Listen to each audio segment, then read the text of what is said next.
having some video difficulties, but we think we'll figure it out pretty soon. And I don't see a number of other members just yet.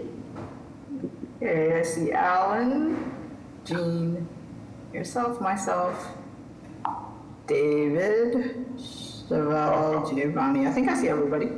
Okay. Yeah, that's everyone. All right, can we start the slides? Are we good, or do I need to wait till it's recording?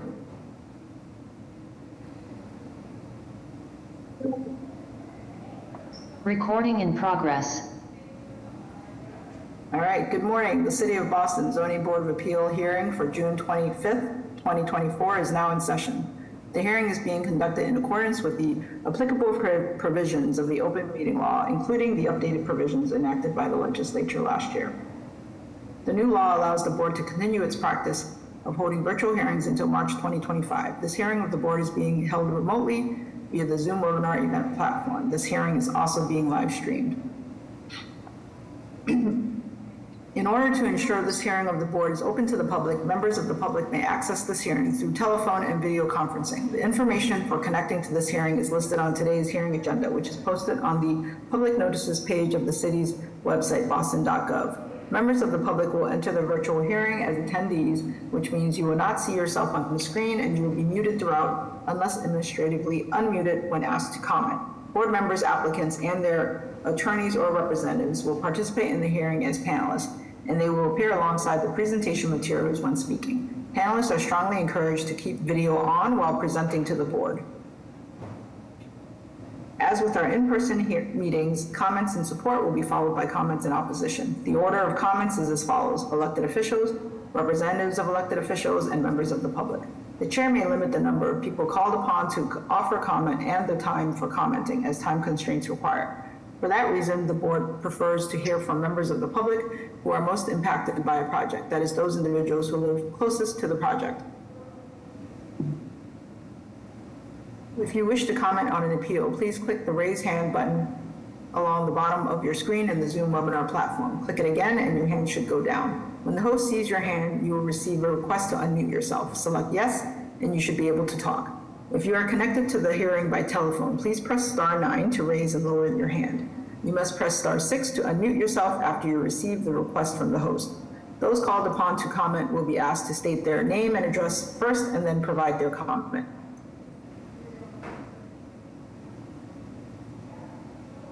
In the interest of time and to ensure that you have enough time to do so, please raise your hand as soon as Mr. Stembridge reads the address into the record. Do not raise your hand before the relevant address is called, or the meeting host will not know to call on you at the appropriate time. Okay, Mr. Stembridge. Once again, good morning, Madam Chair. Present. Good morning, Mr. Valencia. Good morning, Madam Chair. Present. Good morning, Mr. Langham. Good morning, Madam Chair. Present. Good morning, Mr. Collins. Good morning, Madam Chair. Present. Good morning, Ms. Olivier. Good morning, present. Good morning, Ms. Panado. Good morning, Madam Chair, present. Good morning. The floor is yours, Mr. Stembridge. Thank you, Madam Chair. We'll begin with the approval of hearing minutes scheduled for 9:30. We have a number of dates to approve, starting with April 25th of this year, April 30th, May 7th, May 16th, May 21st, and June 4th. I'll make a motion to approve the minutes. May I have a second? Second. Mr. Stembridge. Yes. Mr. Valencia. Yes. Mr. Langham. Yes, ma'am. Mr. Collins. Yes. Ms. Olivier. Yes. Ms. Panado. Yes. Chair votes yes, the motion carries. Next, we'll move on to the extension scheduled for 9:30 a.m. I will read the case number and the address for the case. All all together, one after another, and then we'll take a motion to accept them as is. All of these requests for extension are for 1 year. So, case BOA 1044561 with the address of 86 Fairmont Street. Case BOA 1163856 with the address of 1175 Dorchester Avenue. Case BOA 1187855 with the address of 61 Horace Street. Along with that, we have case BOA 1187853 with the address of 63 Horace Street. Then we have case BOA 1348765 with the address of 155 Portland Street. Next, we have case BOA 1175767 with the address of 16 to 22 Linden Street. Next, we have case BOA 1175793 with the address of 6 Pratt Street. Then we have case BOA 1173962 with the address of 28 Hansborough Street. Next, we have case BOA 486152 with the address of 270 Dorchester Avenue. Then we have case BOA 1211031 with the address of 134 Terrace Street. And finally, we have case BOA 830090 with the address of 4 Mystic Street. Thank you. May I have a motion? I make a motion to grant these extensions as read. As requested. Thank you. Mr. Stenbridge? Yeah. Mr. Valencia? Yes. Mr. Langham? Yes. Mr. Collins? Yes. Ms. Olivier? Yes. Ms. Panado? Yes.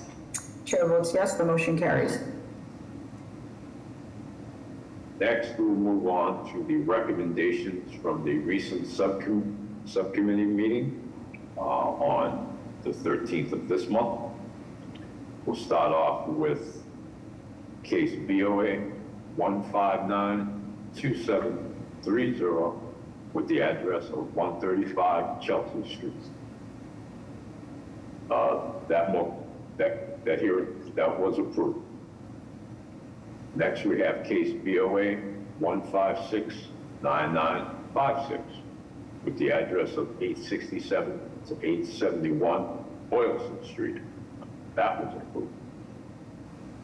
Then we have case BOA 1584046 with the address of 314 to 330 West 2nd Street. That was approved. Next, we have case BOA 1576558 with the address of 118 F Street, which was approved. Then we have case BOA 1548719 with the address of 293 Northampton Street. That was approved with BPDA design. Then we have case BOA 1548439 with the address of 111 to 113 H Street. That was approved. Case BOA 1262365 with the address of 18 Coleus Park. That was approved. Case BOA 1542663 with the address of 11 Adams Street was approved. case BOA 157-8198, with the address of 8 Daisy Street, was approved. Next, we have case BOA 158-9504, with the address of 130 Central Avenue. That was approved. Then we have case BOA 156-7349, with the address of 30 to 32 Etonia Street, which was deferred until today's hearing. It was approved with no building code. Then we have case BOA 159-7342, with the address of 21 Holden Street, which was deferred until today.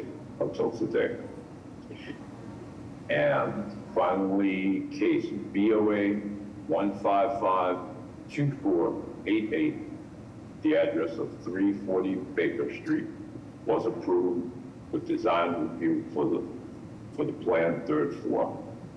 Madam Chair, that is all the recommendations.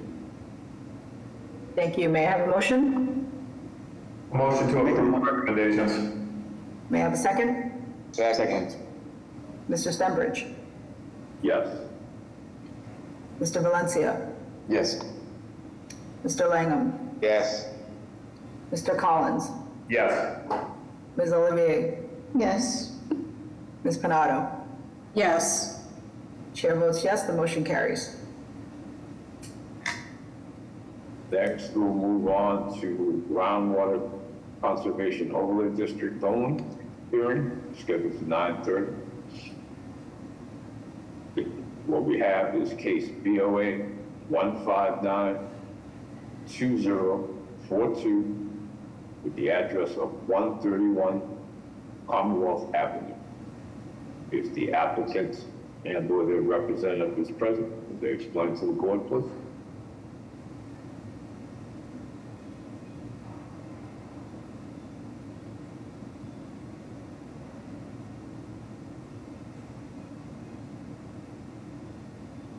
Is Donna Diaz present?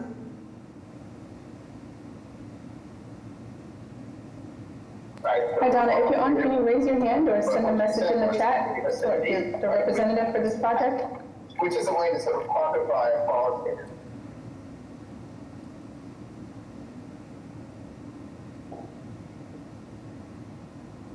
Okay, I'm going to suggest we keep going. That, then we'll move on to the hearing scheduled for 9:30 a.m. Go ahead. At this time, we'll ask if there are any requests for withdrawals or deferrals from this time frame for hearing. Do you have a raised hand, Bob? I have my hand raised. Kevin Joyce.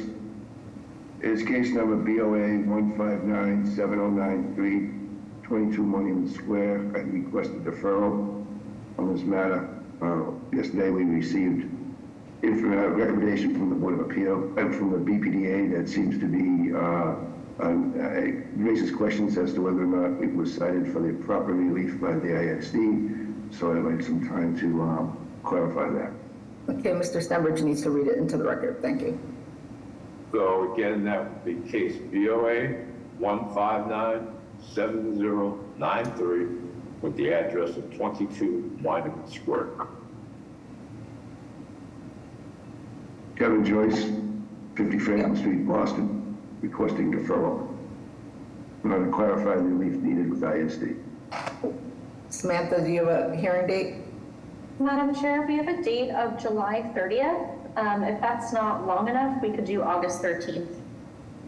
I would request something, July 30th, I don't think that's, I'll take July 30th.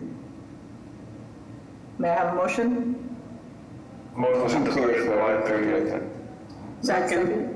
Thank you. Mr. Thank Stenbridge? you, Mr. Chair. Thank you, Madam Chair. Yes. Thank you. Mr. Valencia? Yes. Mr. Langham? Yes. Mr. Collins? Yes. Ms. Olivier? Yes. Ms. Panado? Yes. Chair votes yes, the motion carries. See you then. Any further requests for withdrawals or deferrals from this contract? With that, then we will move on to case. But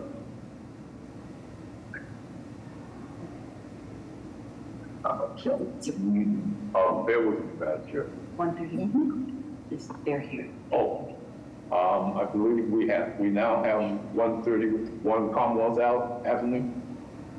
Okay. Good morning, everyone. Apologies for the confusion. I was on the pre-hearing check-in link waiting around. Okay, well, can you, Mr. Stenbridge, reread the case into the record? Sure. That is case, this is for case BOA 1592042. So it's July 30th. With the address of So I would suggest. Please mute the other Yeah, we would have put together participants. like in the next week or so I can get it. Mr. Joyce, please mute yourself. Thank you.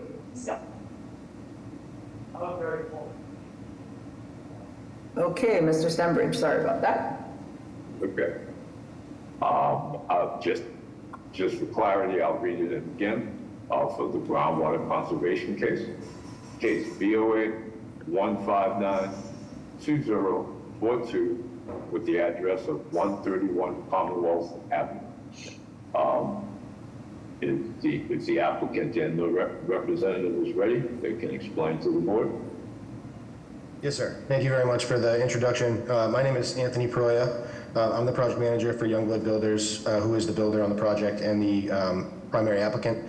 We are doing a full gut renovation of the building, including interior reconfiguration of spaces with structural work, all new mechanical, electrical, and plumbing finishes and infrastructure, as well as an insulation upgrade, new smoke, carbon monoxide, carbon dioxide, and fire alarm system, as well as a sprinkler install.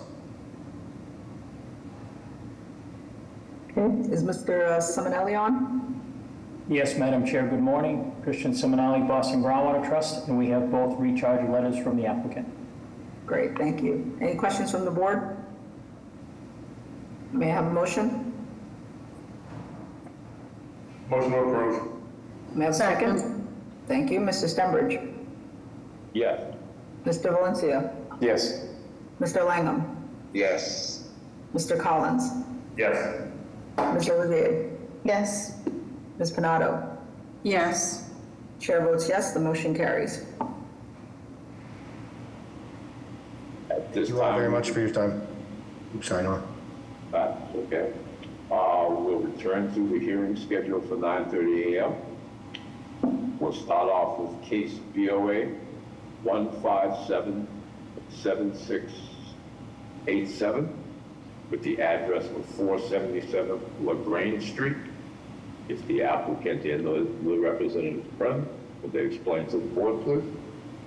Yes, Mr. Stenbridge, thank you. Madam Chair, members of the board, my name is Kyle Smith of Statera Law, business address of 359 Newbury Street in Boston's Back Bay. The proposal for the project is to add about 725 square feet of livable square footage in the existing rough basement area. There's no need to further dig down at all. It's currently just mechanicals and storage. The proposal is to have a 2-bed, 1-bath, as you can see, with a kitchen area located to the front, bedrooms on the left-hand side of the building, with a bathroom to the rear. The only proposed change to the exterior building envelope is the addition of a rear stairwell to the back right of the structure and to the front left. In upzoning from a 2-family to a 3-family, existing 2 to a 3, does require the installation of a full sprinkler system, so there will be 2 full means of egress in 2 laterally different parts of the building, as well as sprinkler systems indicated with, as you can see there, the locations of the intended sprinkler systems. So we believe there to be adequate head height, adequate lighting, adequate safety, means of egress and sprinklers. We are in a single family sub-district. There are 2 families to our immediate right and left. We're about 6 parcels away from a very large apartment complex and then arguably Center Street for greater density. But that is the proposal. There's an existing off-street current curb cut and parking. There is a 2-car garage or a garage that fits 2 vehicles, and then a lengthy driveway to accommodate off-street parking. The intended use, if it is relevant, is to provide housing for the owners who will be an occupant, his parents for the basement to help them age in place. So at the time of completion of construction, the project will be used entirely for family, owner-occupant, parents in the proposed basement dwelling unit, and then uncles on the 2nd floor. Thank you. You mentioned adequate head height. Can you just note the height, the ceiling height? Yes, on the plans in front of you, the proposed height is 7 feet 1 inches approximately. Okay, thank you. Any questions from the board? Hearing none, may I have public testimony? Madam Chair, members of the board, Siggy Johnson with the Mayor's Office of Neighborhood Services. This proponent completed the OMS community process. Our office hosted an abutters meeting on the 3rd of April, at which several abutters attended and raised concerns as to what was viewed as the poor current condition of the structure and issues related to possible overcrowding. Proponents additionally appeared at the West Roxbury Neighborhood Council Zoning Committee, who voted to oppose this proposal. With that, we defer to the judgment of the board. Thank you. Thank you. I know. Okay, are you looking at your testimony? Don't know where to start. So. Go ahead.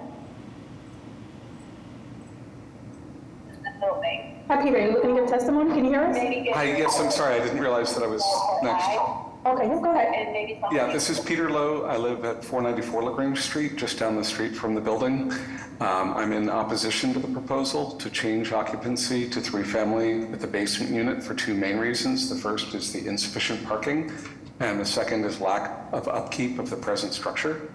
The parking at 477 LaGrange has been awful. Vehicles are often parked on the front lawn, and too many vehicles already fill the driveway. The other day, there was a vehicle that was parked across the sidewalk in the driveway, but across the sidewalk due to the overcrowding. The street in front of the house is typically full along the entire block. As had been mentioned, there actually is a new, not apartment, but condo building up the street, and that has actually added to congestion on the street with parking. Please note also that LaGrange Street has restricted parking in snow emergencies, and so these vehicles would need to move to side streets in any of those situations. There is a 2-car garage on the property, but it is in disrepair and seems to be unused. But it still would not provide sufficient parking, especially with the need to coordinate the movement of 5 to 8 vehicles in that limited driveway. Thank you. We have no additional raised hands. Okay, Mr. Smith, can you respond to that? And also, can you? I had a couple of other comments. I'm not sure how much time I have. Sure. Can you also, Mr. Lowe, since you're in a butter, can you let us know just the abutting properties? Are they generally 2 families or 3? I believe that there are 2 families on either side. Okay. Please wrap up your testimony, Mr. Lowe. Yeah, sure. I will do so. The place appears to need painting. The French porch is bowing, looks like it's not structurally sound. The garage is in disrepair, and the driveway is 2 strips of concrete that the car's wheels are supposed to go on, but it's deeply rutted dirt between, and it looks like the occupants have even driven on the neighbor's side lawn, trying to get in and out because the driveway is already so congested. As a parent of 2 sons in their mid to late 20s, I understand the desperate need for more housing in Boston. However, I think the neighborhood is better served if the property owner invested in upkeep of the current property before investing in an additional unit. The owner claimed to be unaware that his tenants were parking on the front lawn of the property at the prior meeting, and to me that's evidence that he's not an active landlord, doesn't care about the upkeep and use of the property, and it really feels more like a plan to build a third unit, convert to condos, and flip for profit. I mean, this is an owner who lives at 27 Goethe Street in a single-family home, so I'm really kind of skeptical of plans to move to 477 LaGrange. But those are, that's what I've got to say. It's kind of a mess over there. Thank you. Any other raised hands? No, ma'am. Okay. Mr. Smith? Yes, so the current situation, it's unfortunate, but there is a problematic tenant on site who does run a commercial business. So the parking is something that the owner is trying to work with and address. The intent, again, long-term is for the owner to move into the property and live with family, which would have them have exclusive control over the property, reduce the number of vehicles. So a lot of the pain points of the community appear to be things of the past, which the owner is looking to rectify. The owner, as I understand it, sold his home, is living with family and waiting for this to be approved and construction complete so that they can move in there to then owner occupy. So we are very much hoping in the future, as a fully owner occupied structure, that a lot of the pain points of the community and parking, et cetera, will be rectified. The owners own the property for 2 years. They've already undertook to replace all the exterior siding, do new painting. So, this is only moving towards the direction of a rehabbed, beautiful structure, which just takes time and money. And he's working on these things as that money is available and time is available. Any other questions from the board? I think just really quickly. I'm sorry, we're not going back and forth, Mr. Lowell. I just want to hear from board members at this time. Okay, hearing no other questions, may I have a motion?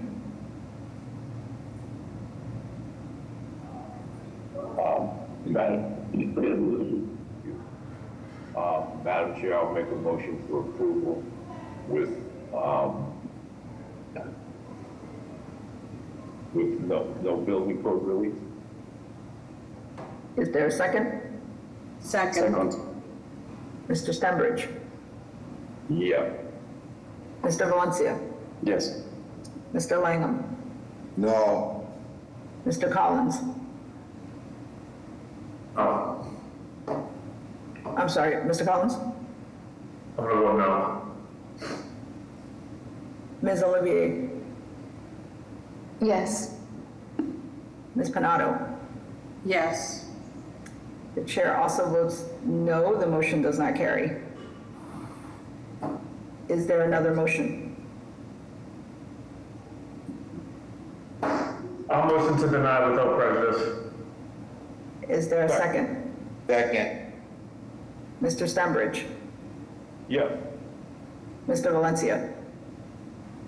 Yes. Mr. Langham? Yes. Mr. Collins? Yes. Ms. Olivier? Yes. Ms. Panado? Yes. The chair votes yes, the motion carries. Thank you, Madam Chair, members of the board. Next, we have case BOA 1595840 with the address of 41 Mansour Street. If the applicant and or their representative is present, could they explain to the board, please? Morning, board. I am Sean Barrett. I'm the architect, and I will be the GC of this project as well once it is approved, hopefully. We are seeking relief from a existing non-conforming side yard setback that is less than the required 10-yard minimum. The building right now is a 1.5-story Cape Cod style house, and we are hoping to basically expand the existing second floor to the entire footprint of the existing house so that we can create 2 more small bedrooms on the second floor so that we can accommodate their existing family in the neighborhood that they've grown up in. All of the work will be contained within the existing footprint. The building height's going to go from 22'2" approximately to 25'9" approximately. And in general, there shouldn't be significant impact on the neighborhood. It's going to be the same family. Thank you. Questions from the board? Hearing none, may I have public testimony? Thank you, Madam Chairman and members of the board. For the record, my name is Jeremy Benbury. I'm the Roslindale Community Engagement Specialist with the Office of Neighborhood Services. The applicant at 41 Mansour has completed the community process, which consisted of only an abutters meeting held on May 28th, facilitated by myself. At this time, there are no civic groups in the area. With no abutters present during the meeting, there were no statements of support or opposition, nor any letters of support or opposition received for the project at this time. At this time, the Mayor's Office of Neighborhood Services would like to defer to the judgment from the board. Thank you. And Madam Chair, I have no raised hands at the moment. With that, may I have a motion? Motion to approve? May I have a second? Second. Mr. Stenbridge? Yes. Mr. Valencia? Yes. Mr. Langham? Yes. Mr. Collins? Yes. Ms. Olivier? Yes. Ms. Panado? Yes. Chair votes yes, the motion carries. Thank you. Next, we have case BOA 1474864 with the address of 48 Intervale Street. I'm not sure if this is a Article 80 or Mayor of Housing project, but if the applicants and/or the representative is available, then they can explain. Please go ahead. This is a four-family, or so, not Article 80. Okay. So, Mr. Lacasse on? Yes, I am. Good morning, Madam Chair, members of the board. Mark Lacasse, Lacasse Law 75 Arlington Street in Boston. And further to Mr. Stenbridge's observations, it is not an Article 80 project. It's only 4 units, nor is it a Mayor's Office of Housing project, even though it is a vacant parcel of land that is now being proposed for a 4-unit building. But with that, let me proceed. The parcel is shown here on the left-hand side of the site plan. Number 48 Intervale is a vacant parcel of land with a lot size of 4,236 square feet in a 3F 4,000 subdistrict. The proposal is to construct a new 3-story, 4-unit building, with the 4th unit being a conditional use in this particular subdistrict. The project went through a significant community process, and many changes were made to the proposed building as a result of that process, including the proposed garage at the ground level. If we could go to the next couple of slides to show the floor plans. There are 4 parking spaces right here, access on the side of the building through the driveway that is shared in common with number 52, Intervale next door, which is in common ownership with this property. 4 parking spaces for 4 units were a very strong desire of the community, and these are enclosed in the building to just give it a much nicer appearance. The ground floor shown here on the left-hand side of the floor plan is 1/2 of a duplex unit, which is unit 1. The second half of that unit is on the 2nd level. Next slide. And on this level is the second half of unit 1 on the left, unit 2 on the right. These are all larger 3-bedroom units, again, which was part of the request from the community to have larger family-sized units. Each of the units is 3-bedroom, 2-bath, ranging from 1,100 to over 1,300 square feet, so they're very nice sized units. We added front porches to the 2nd and 3rd level of the building to give additional outdoor space, usable open space for the units on those levels, and to give the building more of an appearance of a traditional triple-decker, which is a architectural form that is common in this neighborhood. The slide you're looking at now is the level 3 floor plan, split between units 3 and 4, each of which are 3 bedrooms, 2 baths. Units 3 and 4 on the top floor also have exclusive use to a roof deck, as shown here on the next slide, for some usable open space for each of those units. So all but unit 2 have a nice amount of usable open space in the form of decks or the front porches that we added during the review process. Eric Zackerson is the architect on the call as well, and I'll let Eric add a few additional points about the other architectural influences that informed his design.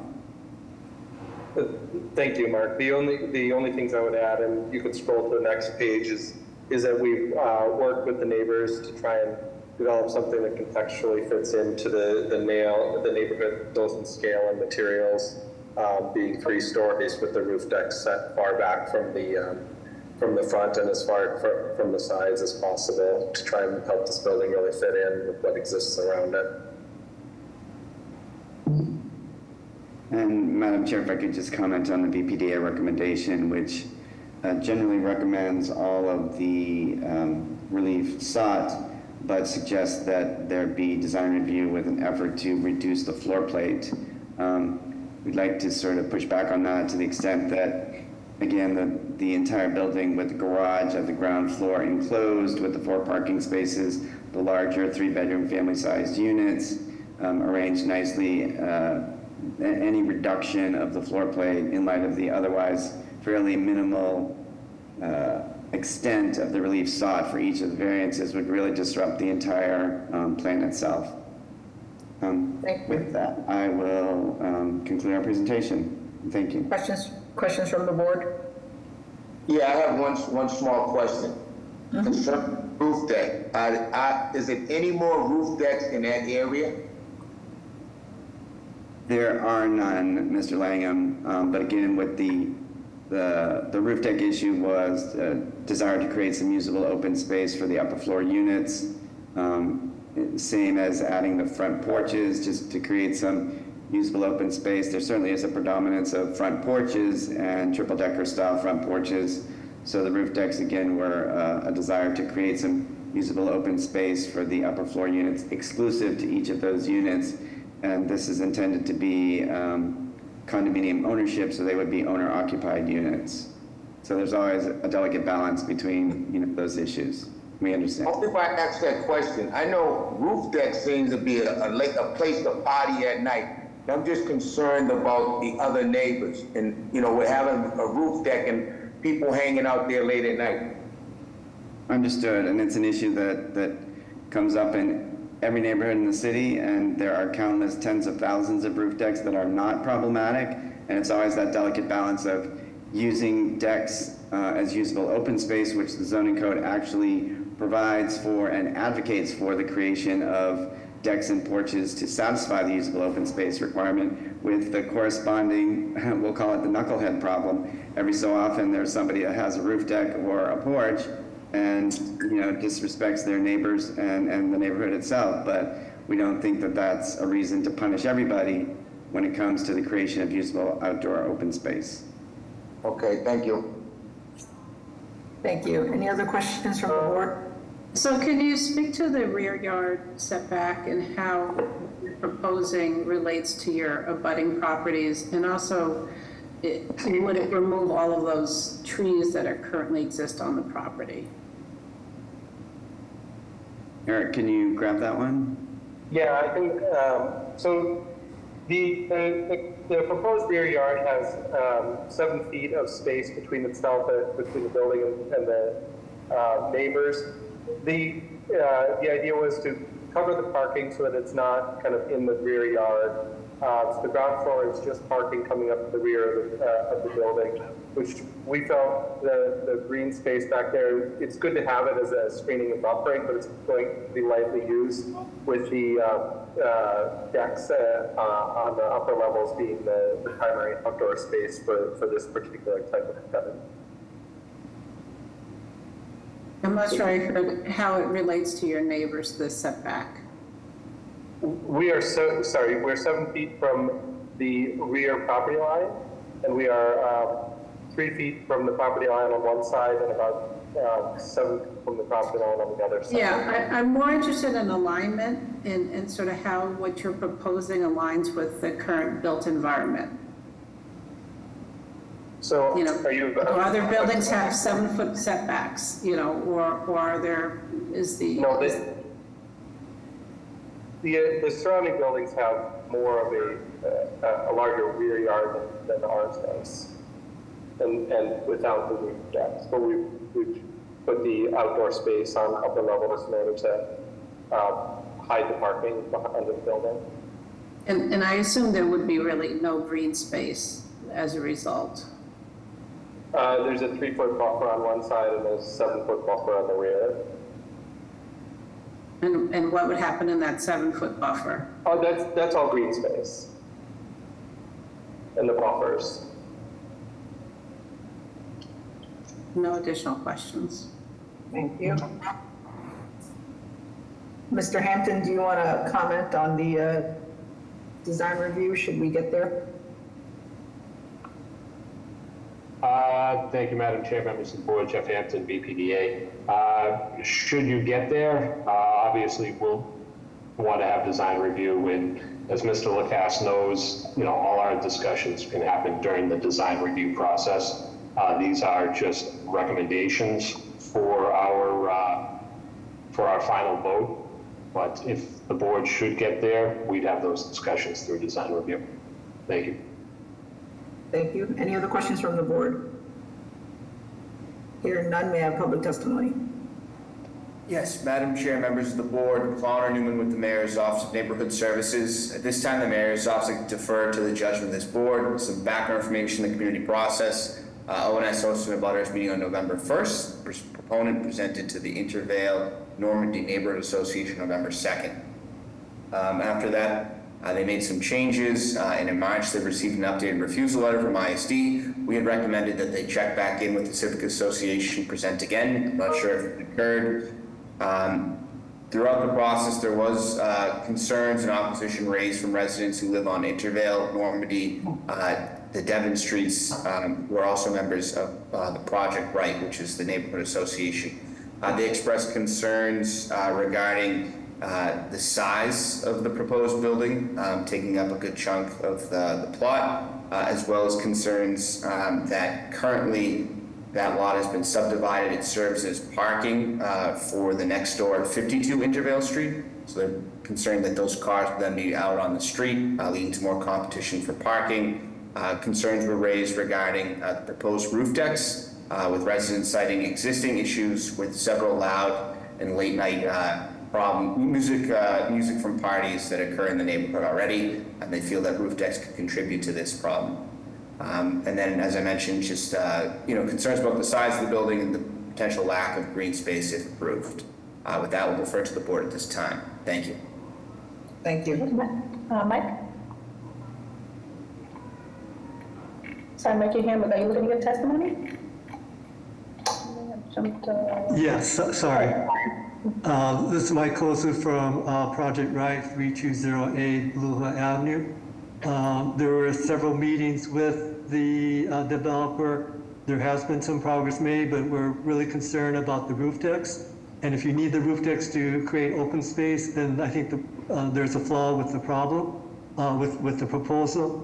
Roof decks, in that there's a reason why there's not roof decks in the area. We already have enough significant issues with public safety, with loud and excessive late night music issues, and roof decks would be very difficult for people to respond to. So neighbors were very concerned about this, and this lot was subdivided from 52 Intervale, which now impacts 52 Intervale, which they also co-own.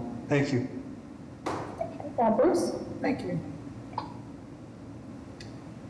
Hi, Bruce Brosman with Councilor Morrell's office.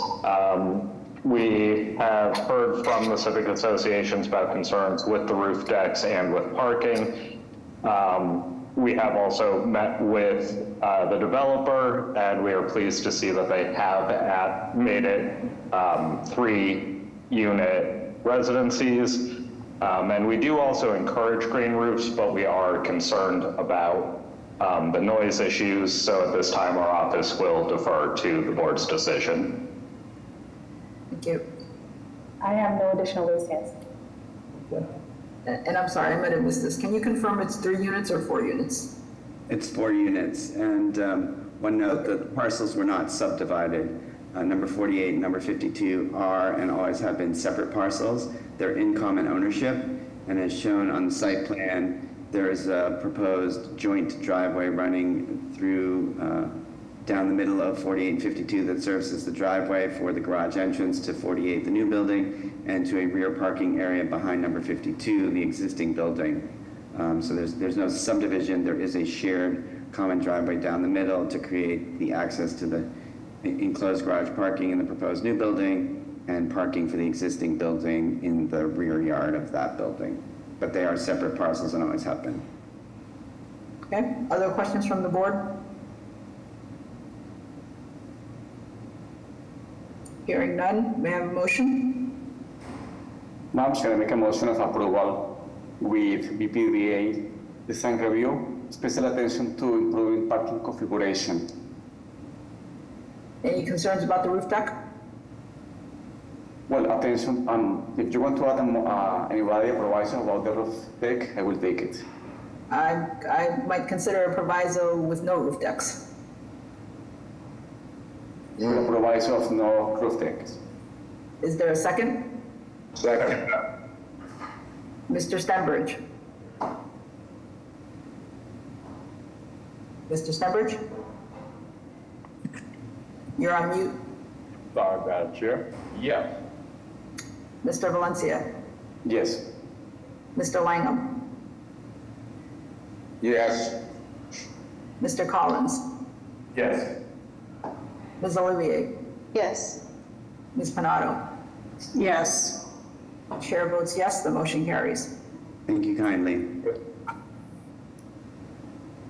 Next, we'll move on to case BOA 1593053 with the address of 156 Wellington Hill Street. And at this point, forgive me for trying to rush the hearing along, but this is Article 83. So if the applicant and/or their representative would explain to the board, please. Yes, hi, Mr. Stenbridge. Good morning, Madam Chair, members of the board. This is Mike Ross, business address 1 International Place. I'm here with the architect, Eric Zackerson. This is, as the Secretary mentioned, an Article 80 small project review case. It's a proposal to build a 27-unit home ownership mixed-use building with 12 parking spaces and a 1,200 square foot retail space at the corner. Madam Basser, you can just go down a couple of, there you go, that's a good one. This was filed under the old Article 60 Mattapan Neighborhood Zoning District zoning, so this was a 3F 5000 under the old zoning. It's a corner lot sitting on 2 parcels for combined 8,160 square feet. The proposed project will incorporate the existing Mount Sinai Baptist Church building into the base of the project, which, as you can see, both the existing church and what you'll see as the proposed all come out to the edge of the property line. This building will also replace an old billboard that was at the corner of this building. The existing conditions and extreme topography of the land, as well as the oddly shaped triangle lot, make this a project a prime candidate for zoning relief. I wanted to turn it over to architect Eric Zackerson just to quickly run through the building. Eric? Thank you, Mike. The project sits at the corner of Wellington and Greendale where they intersect Morton Street. And so one of the things that you'll see, I think we turn to the next slide, is that we worked on a proposal with our, next slide please, worked on a proposal with our landscape architect, our civil engineers, and the city to introduce some traffic calming measures that you'll see at the ground floor that kind of are the introduction, the gateway into the building. Next slide. At the front of the site, all right, let's keep going, that's the basement. Next slide. At the ground floor, you're going to see this new plaza that, sorry, this is still not the first floor. Could you go back one?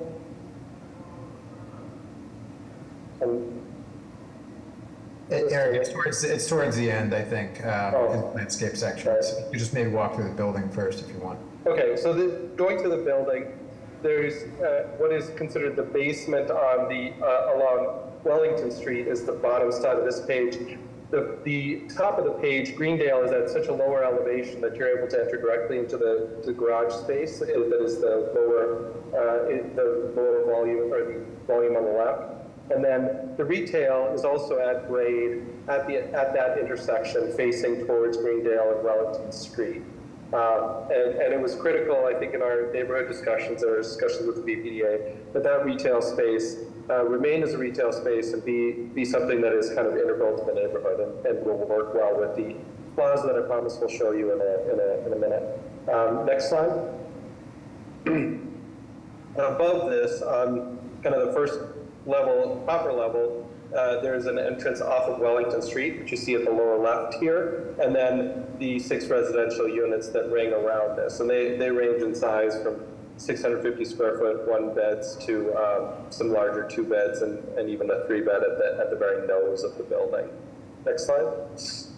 One of the things that the BPDA asked us to do, and we think is a really clever idea, is we've introduced a light well to bring down natural light into the corridors, and you see that kind of in the center of the building here. So even though this is a renovation of a very large building, we're trying our best to bring in inset roof deck or inset decks and bring down natural light through the core of the building so that it doesn't feel like it is as maxed out as it is, but again, we're following the footprint of the existing buildings and raising them up, and you'll see that in the renderings. Next slide.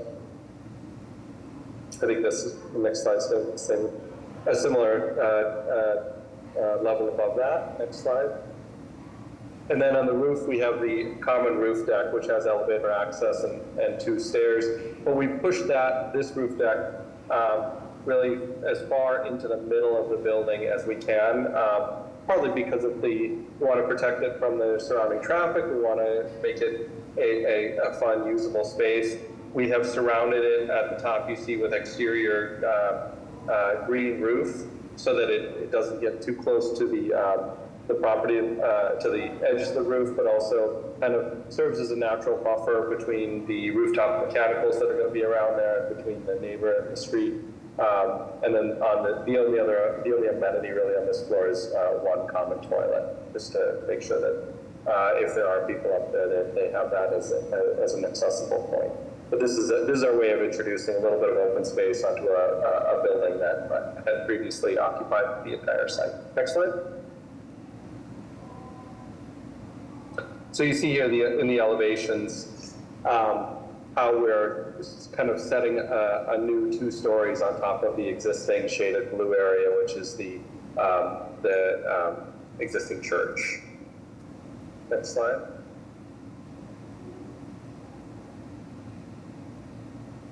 And then the rear elevations where we've inset the decks in order to create some green space, but obviously to respect the property line. Next slide. Building section, showing the large garage space at the base, 4 levels of residential above that, and the roof deck on top. Next slide.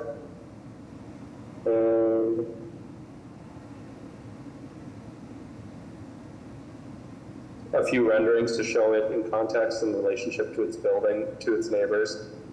It is taller than a lot of the buildings around it on the right side because of the natural slope and because of the 55-story nature, but it also sits very prominently at the intersection. And we feel that the residential space, or the retail space at the ground floor with the 2 stories of brick above that and then 2 stories of cement fiberboard pressed back from that a little bit create an interesting hierarchy as it addresses the street. Next slide.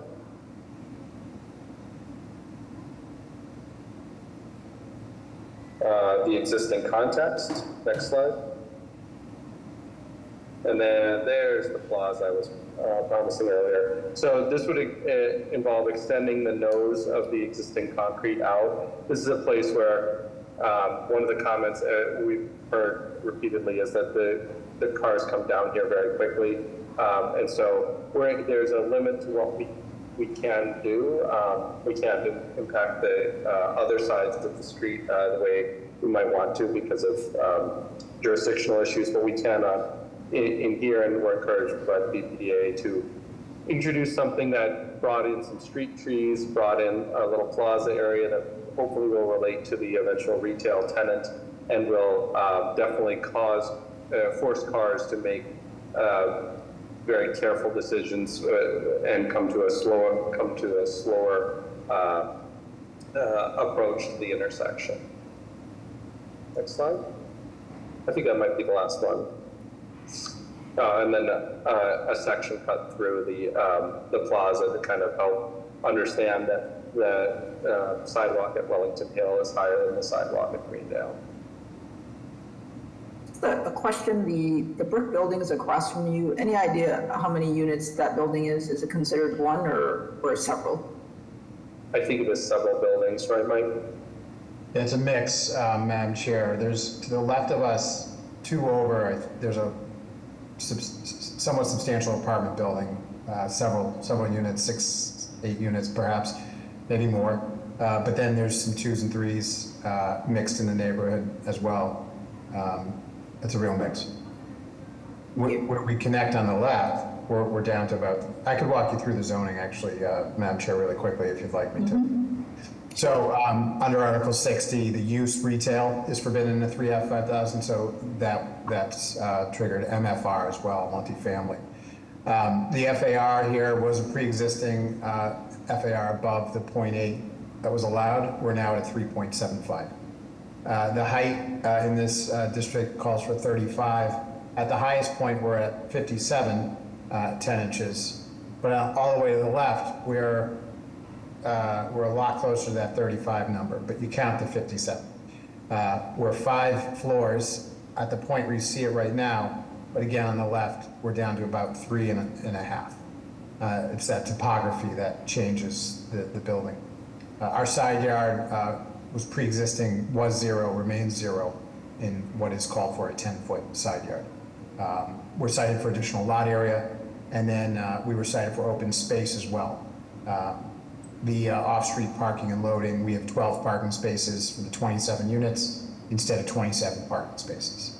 We have affordable units in this project of 4 of the 27, that equals 14.8, or rounded up almost 15%. I'll pause there, Madam Chair. Thank you. Thank you. Questions from the board? Is this now in the squares and streets zone for Mattapan? Yes, Ms. Bernardo, this becomes a R2, very close to the S districts, but still an R2. Okay. No questions. Thank you. Quick question. What is the area medium income for the 4 restricted units? I thought you might ask, so I had it here open. All right, so we have a 2-bedroom at 80%. These are for sale units, so that would be $258,500. We have a 1-bedroom at 80%. That's $219,500. We have a 3-bedroom at 100%. That's $378,000, and we have a 1-bedroom at 100%. That's $287,400. Okay, thank you. Thank you. With that, may I have public testimony? Madam Chair, members of the board, Connor Newman with the Mayor's Office of Neighborhood Services. At this time, the Mayor's Office defer to the judgment of this board. Some background information in the community process. This went through a BPDA-led community process involving a public meeting that occurred last August. During that meeting, there was one resident who had some concerns about height, but most residents were looking forward to something new coming into this place, citing the kind of blighted conditions of the existing structure. There were a number of questions to the proponent about, affordability, costs of the condos, if there would be deed restrictions, which the applicant was able to respond to. They went on to meet with the Wellington Hill Neighborhood Association, which, after working out an agreement, voted to support this proposal. And I understand they were in contact with other civics and stakeholders as well. With that, we'll defer to the board at this time. Thank you. Any other elected official offices? Okay. Hearing none, I see no additional raised hands. Any other questions from the board? Hearing none, may I have a motion? Motion to approve. Is there a second? Second. Mr. Stenbridge? Yeah. Mr. Valencia? Yes. Mr. Langham? Mr. Langham? Sorry, yes. Thank you. Mr. Collins? Yes. Ms. Olivier? Yes. Ms. Panado? Yes. Chair votes yes, the motion carries. Thank you very much.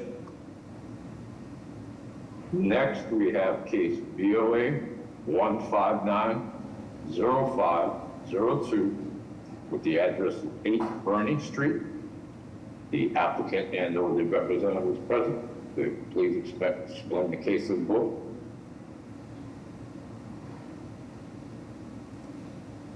Luis Santana. Yep, you can raise your hand. Go ahead, you can unmute yourself. Good morning.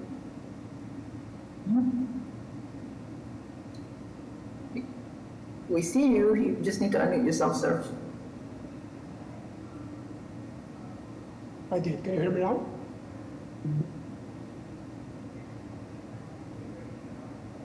Yes. Yes. Good morning, Madam Chair, members of the board. Luis Santana, consulting engineer, representing Deborah Doyne, the owner of this property. We are proposing a 9-unit building over 5 stories, essentially replacing an existing building that contains 3 large units with a total of 9 bedrooms.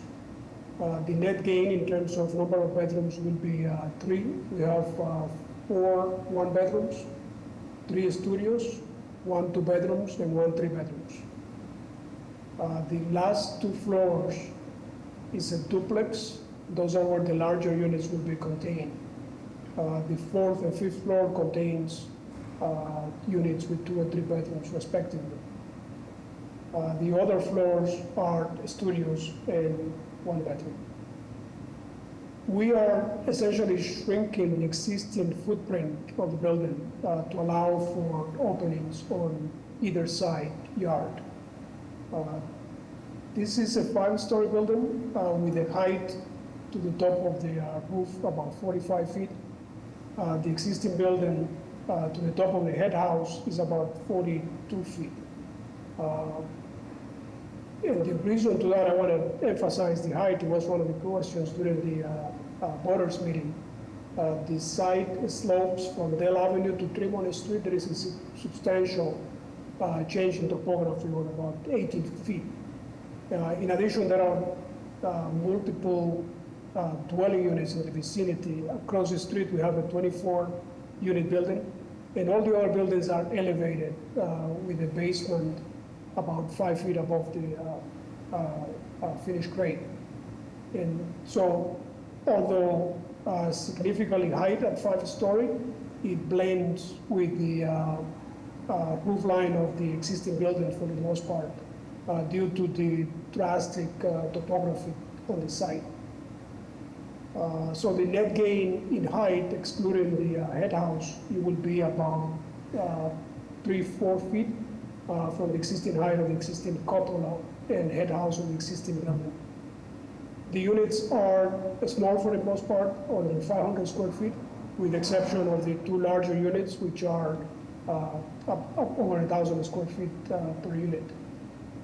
The building will be fully accessible. We are proposing an elevator. All the common areas will be accessible, and some of those units will be adaptable as required for the access code. There are, obviously you saw the refusal letter, there are multiple zoning violations. And again, although it's a 3F zoning district, the building is surrounded by multifamilies and mixed commercial residential uses.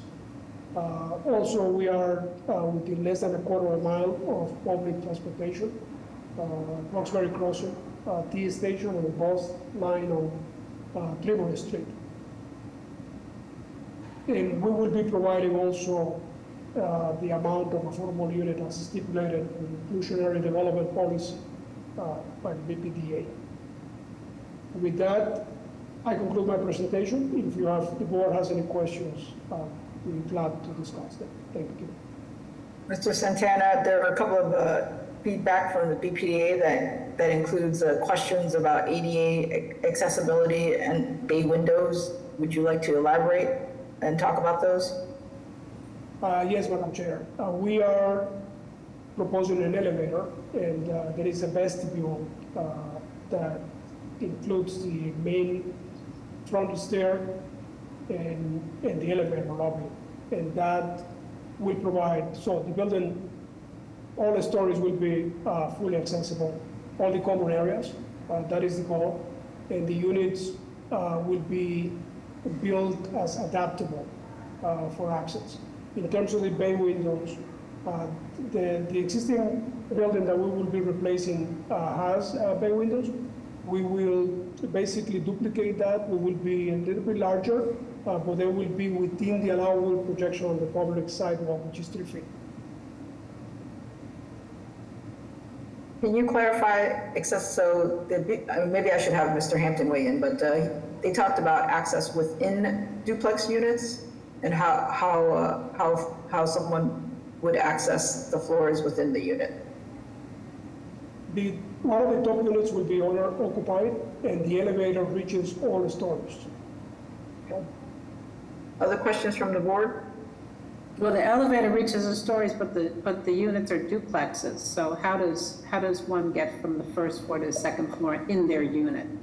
Well, there is the provision of 521 CMR. This will be designed as group 1 dwelling units, and therefore they don't have to be fully accessible because they are not group 2.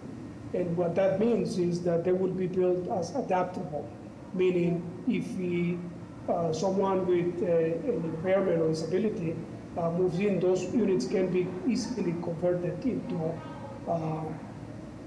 accessible. How would they do that? We do have, again, the elevator that reaches all floors. For floor 1, 2, 3, and 4. So if need be, that can be changed to an adaptable portion or converted to different units. And can you speak to what the Chair asked about the bay windows? Again, the existing old building has bay windows that project about 2+ feet into the public sidewalk. The one that we are proposing are projected 3 feet that are on the second floor and above. And that projection, again, is within the limitation that is permissible on the public way of 3 feet maximum. And maybe we should have the BPDA weigh in on that. Yeah, Mr. Hampton, are you available? Yeah, thank you, Madam Chair, members of the board, Jeff Hampton, BPDA. In terms of the bay windows, we see a height over the right-of-way of 8 feet when I believe 10 feet is the minimum. And in terms of the accessibility, this really came from the city's Disabilities Commission that raised big concerns about the duplex and the accessibility of it. I understand that units can be adapted, but this is something that the Disabilities Commission raised a flag while reviewing these plans. So that's why we recommended a vote of denial without prejudice, so that these plans can be retweaked and can be resubmitted so that both the Disabilities Commission and the BPDA can review them again. So, Mr. Hampton, is there an alternative of the BPDA assisting the applicant to come to compliance with the ADA issue? I think they should get in touch with the Disabilities Commission, seeing that they're the ones who are raising the red flags on this one. Yes. Thank you. So I'll leave it, obviously, I leave it to the board on their decision on denial without prejudice, deferral, what have you. But I think the Disabilities Commission should be at the forefront in terms of the accessibility issues. If I may, Madam Chair, respond. Well, let me see if there are any other questions from the board, and then we can turn it back to you, Mr. Santana. Any other questions from the board? Yes, Mr. Santana, during your presentation, I think you mentioned that the project will comply with any requirements to provide affordable housing units. And I just don't remember seeing any descriptions about affordability here. So could you please just clarify that piece about your project providing any affordable housing units? Yes, thank you, Mr. Valencia. We we will provide the percentage of unit as required under the inclusionary development policy. It's not specified on the plans, but it's mandatory based on the number of units that we have. And that percentage, which I believe is 1.35, if I'm not mistaken, we will comply with, absolutely. Your project has 9 units, right? Yes. Okay, maybe I would like to ask Mr. Hampton from the BPDA. I think the threshold for BPDA for the IDP units is 13, right? It's not. It's 10. 10 units, 13%. So 9 will not be required to provide any affordable units? No. So, Mr. Santana, if that is something that the project is proposing, I would like to hear more information about that. My understanding was that 7 units and more were required to provide the affordability component. But if I am mistaken, then discuss that further with the owner to see if he will be willing to, based on the number of units reduced under 10, if he will be willing to provide 1 unit as affordable. Absolutely open to discussion with him. So, Madam Chair, the 7 units kicks in October. Understood. The inclusionary zoning policy, inclusionary zoning. Thank you. Thank you. And Mr. Santana, can you circle back to the access questions? Yeah, as you understand, Madam Chair, based on my initial analysis for the accessibility component, and we took that into consideration while designing the building, my preliminary findings is that this will be a design. They have to be built as Group 1 dwelling units because we are over 3 units. That means, and I think that this is relatively accurate, that means that all the common areas for these units, they have to be accessible. It's mandatory. And that is our goal and intent. In terms of the units themselves, the language is that the bathrooms, kitchens, and bedrooms on the Group 1 dwelling units, and I believe that is Chapter 9 of the 521 CMR, it states that they have to be adaptable. Adaptable means that they could be potentially converted into handicap accessible units. So I don't think that the duplex necessarily will, it is more of a challenge in order to accomplish that with respect to the other units which are flats, but that doesn't mean that it's impossible. And because it only requires adaptability, not fully accessible units, I think that we are in compliance with 521 CMR. And I will be more than glad to explore that in depth before, and with the PPTA and the Disabilities Commission before these projects move forward. Thank you. Any other questions from the board? Well, why are the bay windows at 8 feet above the right-of-way when the requirement is 10 feet? The Department of Public Works, projections of the public way, my understanding is that 8 feet above the public sidewalk is adequate for signage, projecting signs, and things like that. If I'm mistaken, we will be glad to eliminate those windows on the first or the second floor, or comply with the 10-foot height limitation. Just please understand that these are not fully developed construction documents, and adjustments are always necessary. But I could be wrong. My understanding, based on my experience with DPW, is that that type of projection was within 8 feet. And again, I could be wrong, and I apologize if that's the case. I would not argue that. I will revisit that, and we can always eliminate those bay windows on the second install. Thank you. Let's open it up to public testimony. Madam Chair, members of the board, Siggy Johnson with the Mayor's Office of Neighborhood Services. This applicant completed the ONS community process. Our office hosted an abutters meeting on the 3rd of January of this year, where 7 abutters spoke in support, 1 abutter spoke in opposition on the basis of what they viewed as excessive height. This proponent has also presented to the Community Alliance of Mission Hill, and CAMH is in non-opposition to the proposal. With that, we defer to the judgment of the board. Thank you. Thank you. Cheyenne? Hello, can you hear me? Yes.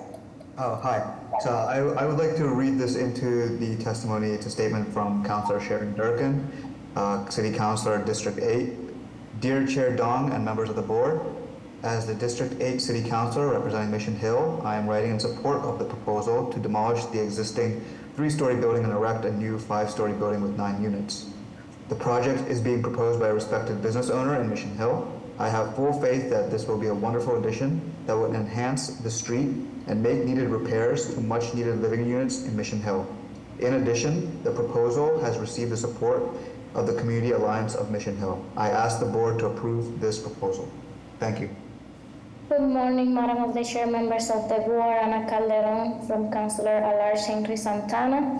The councilor would like to go on record in support, and he would also like to echo District 8 City Councilor position on this matter. Thank you. And Madam Chair, I have no additional raised hands. Thank you. Thank you. Any other questions from the board? May I have a motion? Yeah. Oh, I'm sorry, Mr. Stenbridge. To the developer, will these units be rental or home ownership? Those units will be rental, with one of the large units will be owner occupied. Thank you. Okay, with that, may I have a motion? All right, I'll try to motion with some provisos. Happy for some additions. So I make a motion for approval with some provisos that the applicant work with the BPDA to bring the bay windows in compliance with the proper height from the sidewalk, and that there be included one IDP unit that they work out with the BPDA on, and that the plans be reviewed by the Boston Disabilities Commission as part of this process. And overall design review? Yes, and an overall design review with the BPDA. Is there a second? Second. Mr. Stenbridge? Yes. Mr. Valencia? Yes. Mr. Langham? Yes. Mr. Collins? Yes.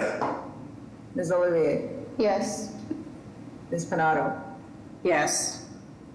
Chair votes yes, the motion carries. Thank you.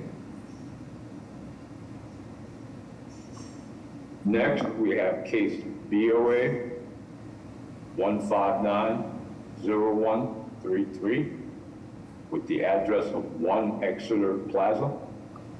The applicant and the representative present. They please explain to the board. Thank you, Madam Chair and members of the board. David Weiner, Anderson and Krieger, 50 Milk Street. I'm here on behalf of Berkeley College of Music.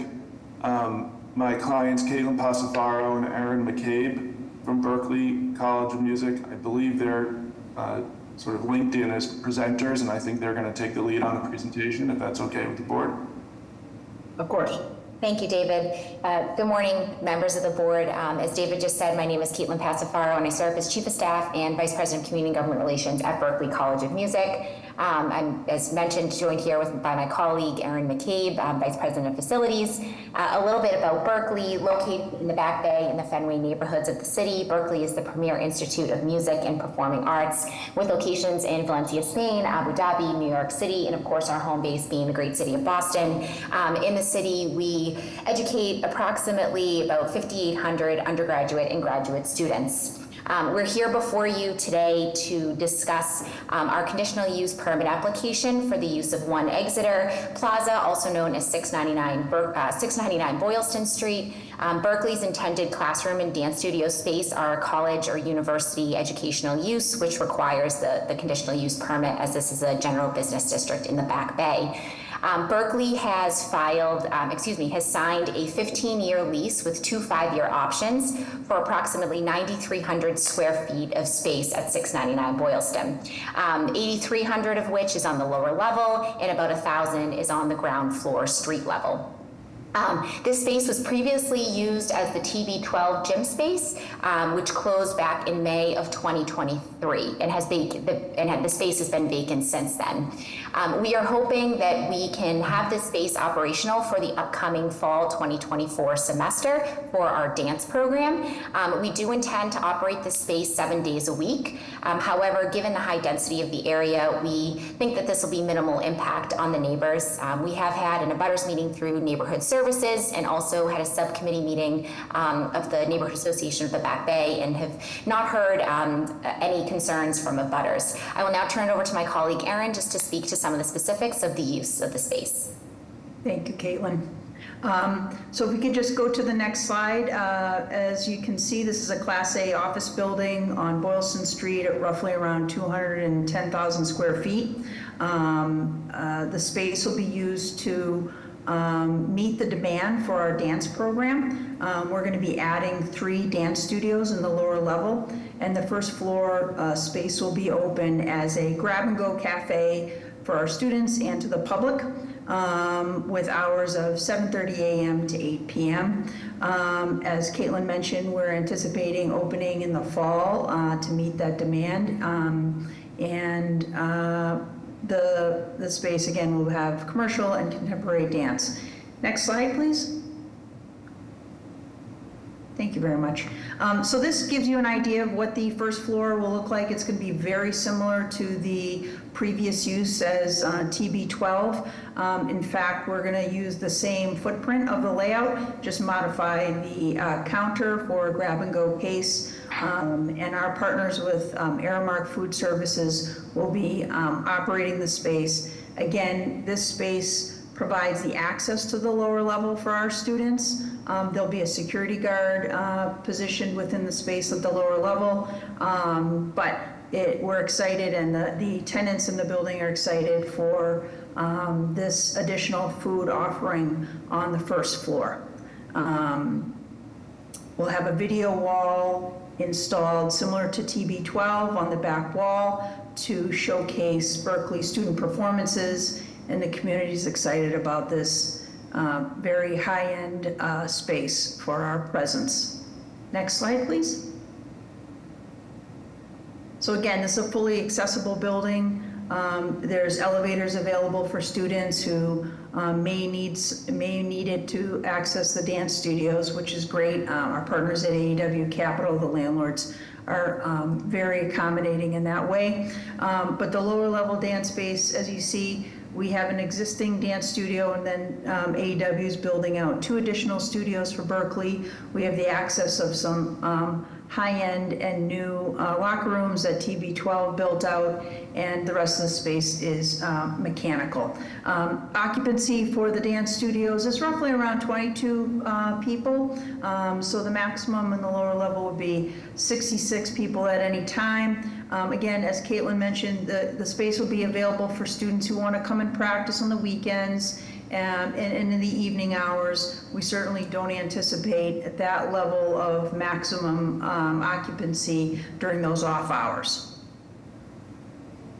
Next slide. That's it, right? So that sort of concludes the scope of our project at 1 Exeter. If anybody has any questions. Thank you. No questions here. Any other questions from the board? Hearing none, may I have public testimony? Madam Chair, members of the board, Siggy Johnson with the Mayor's Office of Neighborhood Services. This proponent completed the ONS community process. Our office hosted an abutters meeting on May 15th at which no concerns were raised. The Neighborhood Association of Back Bay Zoning and Building Use Subcommittee has issued a letter of non-opposition for this proposal. At this point, our office defers to the judgment of the board. Thank you. Thank you. Madam Chair, I see no raised hands at the moment. Thanks. With that, may I have a motion? Motion to approve. Have a second? Second. Mr. Stenbridge? Yes. Mr. Valencia? Yes. Mr. Langham? Yes. Mr. Collins? Yes. Ms. Olivier? Yes. Ms. Panado? Yes. Chair votes yes, the motion carries. Thank you. Thank you very much. Thank you. Good luck. Next, we have case BOA 1596893 with the address of 67 to 69 Church Street. If the applicant and or their representative is present, they explain, please. Good morning, Madam Chair, members of the board. Mark Lacasse, Lacasse Law 75 Arlington Street in Boston, attorney for the project proponents, consisting of Tom Callis and Jazz Bogle, are the owners of this property, and the architect of record is Anthony Piermarini. Just to give you a brief refresher, Madam Chair, members of the board, this board previously heard a case involving this building in 2019, at which time this building had long historically been at the corner of Church and Shawmut Street, not Shawmut Ave, in Bay Village, just into Bay Village from Stewart Street. This building had long been a restaurant and a bar nightclub on the upper floors.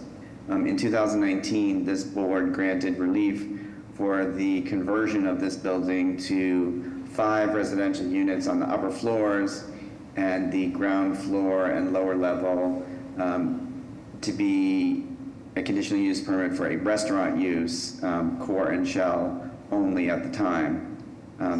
The project has been substantially completed. The historic preservation has been completed. It was approved by the Bay Village Historic District Commission. Subsequent to this board's approval in 2019, the addition to the building has been built. The building has been fully historically restored and has won awards for the work done in the building. And there are 5 units on the upper floors, and the ground floor and basement level, which was slated to be a restaurant, has drawn no interest from any restaurateur. It used to be the case that there were a lot of restaurant and bar uses at street level in Bay Village, but basically that is no longer the case. There are no such uses, and a lot of the ground floor uses in Bay Village that used to be bars, restaurants, and or for the film industry have been converted to residential use. So the proposal before you today is sort of a follow-up to the 2019 case and is seeking permission to change the occupancy of the previously approved restaurant space on the street level and in the lower level to a 6th residential unit, which would make the building solely 6 residential units, which again is largely very consistent with the rest of the configuration of Church Street and Shawmut Street in Bay Village and throughout the rest of Bay Village. The proposal is to take, shown here on the screen, the existing ground floor space and create a residential unit. There is an interesting feature shown here on the left-hand side of the screen, which is there are multiple entries for this unit. So the architect and the plans are showing a sort of live-work home office space on the lower left-hand corner, in addition to the bedrooms and other living space, which would permit like a home office use for a therapist, a lawyer, an accountant, because there's a separate entrance, separate from the residential component of the building. And again, the live-work space style component is a feature that predominates in some of these street-level living workspaces throughout Bay Village, as they have been converted from something else in the film industry or restaurant uses like this one. On the lower level, next slide, please. Oh, sorry. Maybe it was the previous one. Yes, so this is the basement level.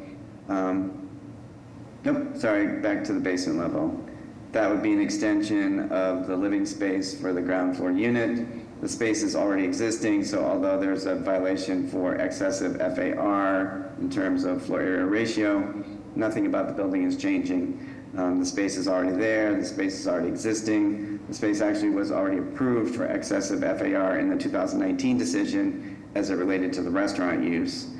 Shown here is again multi-purpose space in the lower level on half the basement. The other half of the basement remains as storage and other functions for the existing 5 units on the upper floors of the building. And if you could go ahead to the elevations, you'll see that on the lowest level, at the bottom there are windows, and it's sort of a full walkout condition on the lower level into what is a small alleyway courtyard area behind this building and the adjacent building. So there is, not the sensation of being below grade when you're in that lower level space because of those windows on the back of the building that face that courtyard area. There was a comment in the BPDA recommendation about this property being in the Coastal Flood Resilience Overlay District with an indication that it should be 21 feet above the base flood elevation, but that was not noted on the plans. Our project manager was able to look at the original submissions and has determined that the elevation at street level, which is the existing space for residential, is 18.92 feet. So just slightly below the recommended elevation. But again, this is existing space consistent with the entirety of Bay Village, which itself, the entire neighborhood was elevated and is built on piers given the groundwater levels in the neighborhood. So there's nothing about this building that is different from the street level condition of virtually every other building on the block and in the context of the neighborhood. With that, the other two zoning reliefs sought are conditional use permits. One being adding the extra unit in the building requires a further conditional use permit in the row house sub-district from 5 to 6. And then ISD cited a conditional use permit for non-conforming use change, which I'm not sure I understand, since the residential use itself is a conforming use. It's just the number of units that is changing from 5 to 6. So it's sort of a duplicative conditional use permit. And again, the excessive FAR had been approved as space for the restaurant. It's just being proposed now for the extension of living space for that 60 unit. With that, I will conclude the presentation. Thank you. Are there questions from the board? Yes, Madam Chair. In terms of uses, living space in the basement, what is now the basement, what will be used for? Bedrooms, kitchen, baths? There's no bedroom shown in the basement, Mr. Stembridge. It's just sort of a large, open, multi-purpose space for additional home office usage for the residents of this unit. These are condominiums, so their ownership. In the event that the live workspace at street level were to be an office, it could be further storage for office space. But again, it's not showing as bedroom space. There are ample bedrooms on the ground floor, and the living area is configured as such. It's just an attempt to utilize the basement space for a functional purpose with that walkout condition in the rear for just extended living area for the restaurant space being converted to residential space. Thank you. May I have public testimony? Good morning, Madam Chair and members of the board. This proposal had an abutters meeting on April 29th of this year. One community member attended. They had no opposition to the project. This project was also presented to the Bay Village Neighborhood Association, and they provided a letter of non-opposition. At this time, the Mayor's Office of Neighborhood Service would like to defer to the decision of the board. Thank you very much. Thank you. Good morning, Madam Chair and members of the board. This is Laura Toledano from Councilor Flynn's office. At this time, Councilor Flynn would like to go on record and support based on the good community process and feedback from neighbors, including the Bay Village Neighborhood Association, who also indicated they are not opposed to the project. Councilor Flynn respectfully requests that the proponent continue to work closely with the community on any quality of life issues that may arise during the construction phase. Thank you. And Madam Chair, I have no raised hands at the moment. Okay. With that, may I have a motion? I'm sorry, I'm going to make a motion. I'm sorry to interrupt. There was one more public comment. I'm sorry, go ahead.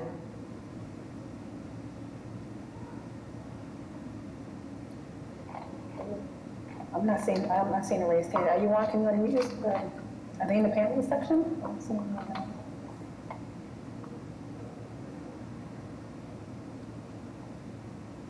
in the chat. This in the chat? Oh, apologies, that was for a different address. I'm sorry. Okay, ma'am. Please continue your motion, Mr. Valencia. Thank you. I'm going to put forward a motion of approval with BPDA design review. Is there a second? Second. I don't Mr. believe, Stember? Madam Chair, this is in the historic district, so this would be subject to landmarks. Correct me if I'm wrong, Mark? Yes, it's a Bay Village Historic District Commission property, so it would not be subject to BPDA design review. But as I stated on the prior case in 2019, we underwent a very extensive Bay Village Historic Commission review process, resulting in approval, and this particular aspect of the project is purely internal changes, nothing about the exterior of the building as approved by Bay Village Historic Commission is going to change as a result of this change of use. Yeah, so Mr. Valencia, I don't think we need to put design review on this one. Okay, so with that, I make a motion of approval. May I have a second? Second. Mr. Stenbridge? Yes. Mr. Valencia? Yes. Mr. Langham? Yes. Mr. Collins? Yes. Ms. Olivier? Yes. Ms. Panado? Yes. Chair votes yes, the motion carries. Thank you kindly. Since we are past the 11 o'clock, hour, we'll ask if there are any requests for withdrawals or deferrals from the 11 o'clock time. Yes, Mr. Stenbridge, 94 through 96 Loring Street. Bear with me. So that would be case BOA 1535566. The address of 94 to 96 Loring Street. Could you go ahead and explain, please? Yes, thank you, Mr. Stenbridge. Madam Chair, members of the board, Attorney Ryan Spitz with Adams and Moranci. Business address of 168 H Street, first floor, South Boston. We are just seeking a short deferral to allow a re-advertisement. We provided a revised set of drawings which triggered an additional violation that should have been factored into the original refusal letter, but for some reason it was inadvertently advertised as such. So we're just seeking a short deferral to allow for a re-advertisement. Madam Chair, we have a date of July 30th. Mr. Spitz? Perfect. Okay, with that, may I have a motion? I make a motion to defer till July 30th. Second. Thank you, Mr. Stenbridge. Yes. Mr. Valencia? Yes. Mr. Langham? Yes, ma'am. Mr. Collins? Yes. Ms. Olivier? Yes. Ms. Panado? Yes. Chair votes yes, the motion carries. Great, thank you. Good morning, members of the board and Madam Chairman. This is Manuel DePina, owner of MJ The Home. The property address is 42 New Market Square. We're looking to defer to next month's hearing. We're still waiting on the survey to complete the survey for the parking. So we have not had that ready. We don't have that ready yet. So we want to defer to next month. So that's at 11:30, so when we call for those 11:30 deferrals, you can raise it at that time? I think. Yeah. Any other 11 a.m.s? Yeah, this is David Gillies, the property owner at 250 Pond Street. I'd like to defer to the next meeting's in a month. I can have all the updated information in your office probably in about a week or two. I can also defer to September if you think that that's better. Samantha? Let's read it into the record, Madam Chair. Okay. In this case, there are 3 complaint cases. Case BOA 1466516 with the address of 250 Pond Street. Along with that, we have case BOA 1605958, the address of 250R Pond Street. And along with those two, we have case BOA 1466520, also with an address of of 250R Pond Street. Would you go ahead and further explain, please? Yeah, so the proposal is to tear down an existing two-car garage and replace it in the same footprint with a, I guess, a single-family residence. We're not subdividing land. It was originally filed under the city's ADU program, but was told it was more applicable to file it as a construction of a single-family unit. It'll have a garage space in the building as well. It's a one-bedroom unit. Madam Chair, we have, apologies. We have dates through July, August, and September. It's up to the applicant on how far out they would like the plan to be pushed out to. So why don't we make it for September? There was some confusion with regard to the city liaison filing my information. I just want to make sure that your file is complete when we meet next. We could do September 10th, Madam Chair. Okay, may I have a motion? Motion to defer till September 10th. May I have a second? Second. Mr. Stenbridge? Yes. Mr. Valencia? Yes. Mr. Langham? Yes. Mr. Collins? Yes. Ms. Olivier? Yes. Ms. Panado? Yes. Chair votes yes, the motion carries. See you then. Thanks very much. If there are no further requests for withdrawals of referrals in the 11 a.m. timeframe, then we'll return to 9:30 timeframe, and we will move on to case BOA 133-3288 with the address of 287 to 295 Hanover Street. If the applicant and or their representative is present, could they explain to the board, please? I think someone in the chat needs to be promoted.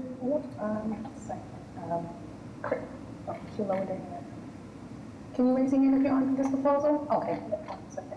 Christina, go ahead. I've sent a request. Unmute you.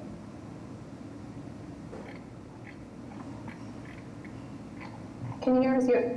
We can't hear you. Hi, everyone. Christina Kabiak. I am the owner of 287 Hanover Street. Good morning, Madam Chairwoman, Board, and others who are on this call. This is not the presentation I sent in. I actually had a PowerPoint that was sent through.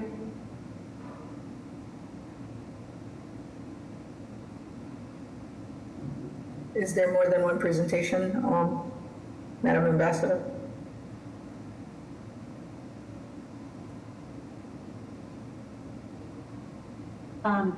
It was acknowledged by Stephanie. So I'm happy to speak to this as is, but the other provides additional color along with photos and additional detail. Maybe you can start and hopefully they'll find it. Yeah, definitely, thanks. So what we have at hand is actually the replacement of a previous non-conforming roof deck. The architect of record is Sid Silvestre, and Mark Little of Abacus Builders is the general contractor for this project. Like I said, I am the owner of 287 Hanover Street, Unit 55. I bought this unit in 2020 during COVID. At the time, the unit was advertised as having a roof deck. I was told it was in progress, but construction had paused due to ongoing COVID work. The roof had to have been re-rubberized, so not only mine, but all other decks that exist, there are 5, were removed, and then the contractor at that time hadn't provided or pulled the right permits to grandfather in the existing deck. So as you can see here, this is a view of the deck that I am currently being taxed on and should exist in excellent condition. It does not. If we can go to the next slide. There's my presentation. That's great. Thank you so much. So there we are. The zoning violation is, again, that dimensional rear setback. I am at the back of my building.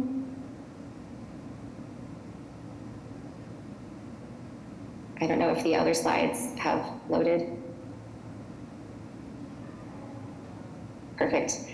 So if we can stop here, the ask is the new deck. So the new deck is really a replacement, again, for that deck that previously existed.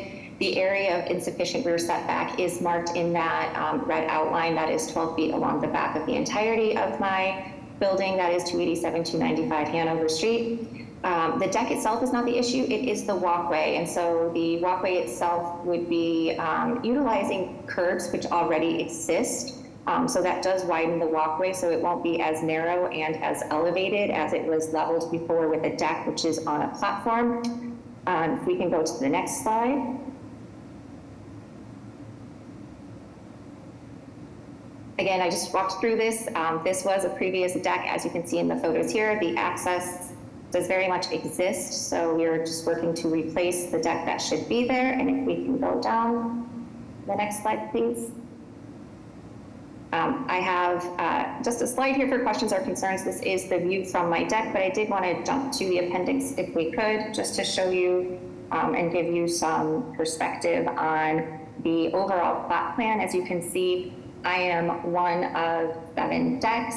All of them exist except for mine at this point in time. If we can scroll down.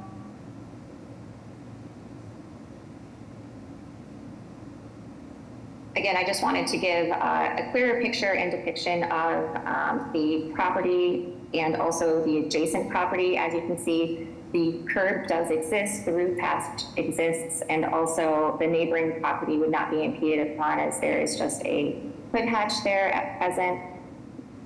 And then below this are just some additional, the listing details, followed by the 2022 assessment showing that I am being taxed on a building extra feature of an excellent condition roof deck. And as you can see, it does not exist. So again, the ask overall is to move forward with the replacement of that previous roof deck. The walkway, again, is what lies within the non-conforming space. And at this time, I can turn it over for questions or comments. Of course, thank you. Any questions from the board? Hearing none, may I have public testimony? Yes, Madam Chair, members of the board, Connor Newman with the Mayor's Office of Neighborhood Services. This time the Mayor's Office is deferred to the judgment of this board. ONS held in the Butters meeting on July 21st, 2022. The applicant then went on to meet with NURA and NUNIC. They were both in support, is my understanding. With that, we'll defer to the board at this time. Thank you. Thank you. Madam Chair, I have no additional raised hands at the moment. Okay. With that, may I have a motion? I'll make a motion to approve with BPDA design review with attention to setbacks from the roof's edge. Is there a second? Second. Mr. Stenbridge? Yes. Mr. Valencia? Yes. Mr. Langham? Yes. Mr. Collins? Yes. Ms. Olivier? Yes. Ms. Panado? Yes. Chair votes yes, the motion carries. Thank you very much, Ed. Thank you. With that, we will go to the hearing scheduled for 11 a.m. We will defer on the first number, the first one. And with that, we will go to case BOA 1600548 with the address of 15 Parkman Street. The applicant and or their representative present, will they please explain? I am Mr. Stenbridge. Good morning. This is Mike Ross, business address of 1 International Place. I'm here on behalf of my client, Hong Nguyen, a lifelong resident of Dorchester who arrived here from Vietnam at age 7. This is a proposal to remove an existing building and replace it with and this is in a 2F6000 sub-district, and replace it with a 3-story building with 4 condominiums and 5 parking spaces. The building throughout the community process was set back 25 feet from the sidewalk to meet with comments from the community. If you go to A1.0, I think it's the next slide. One more slide, if you. Thank you. I'm sure that'll work. What you see is it's on the first floor, 2 units. So unit 1 is in the front. It's a 2-bedroom, 2-bath. It's 925 square feet. And then unit 3 is in the rear. It's a 2-bedroom, 1.5 bath, and it's 1,115 square feet. If you go to the next slide, I'll show you the other 2 units. This is actually what I just showed you. The basement has nothing in it. And here's your second and third floors. So units 2 and 4 are on the are duplexes on floors 2 and 3. So the first unit is in the front, unit 2. It's a 3-bedroom, 2.5 bath, and it's 1,855 square feet. And then unit 4 is in the rear, and it's a 3-bedroom, 2.5 bath, and that's 2,042 square feet. If you go to the next slide, I'll show you the elevations. And here basically just point out that basically there were some front and rear decks created to really take some of the massing out of the building during the community process, and also create some open space as well.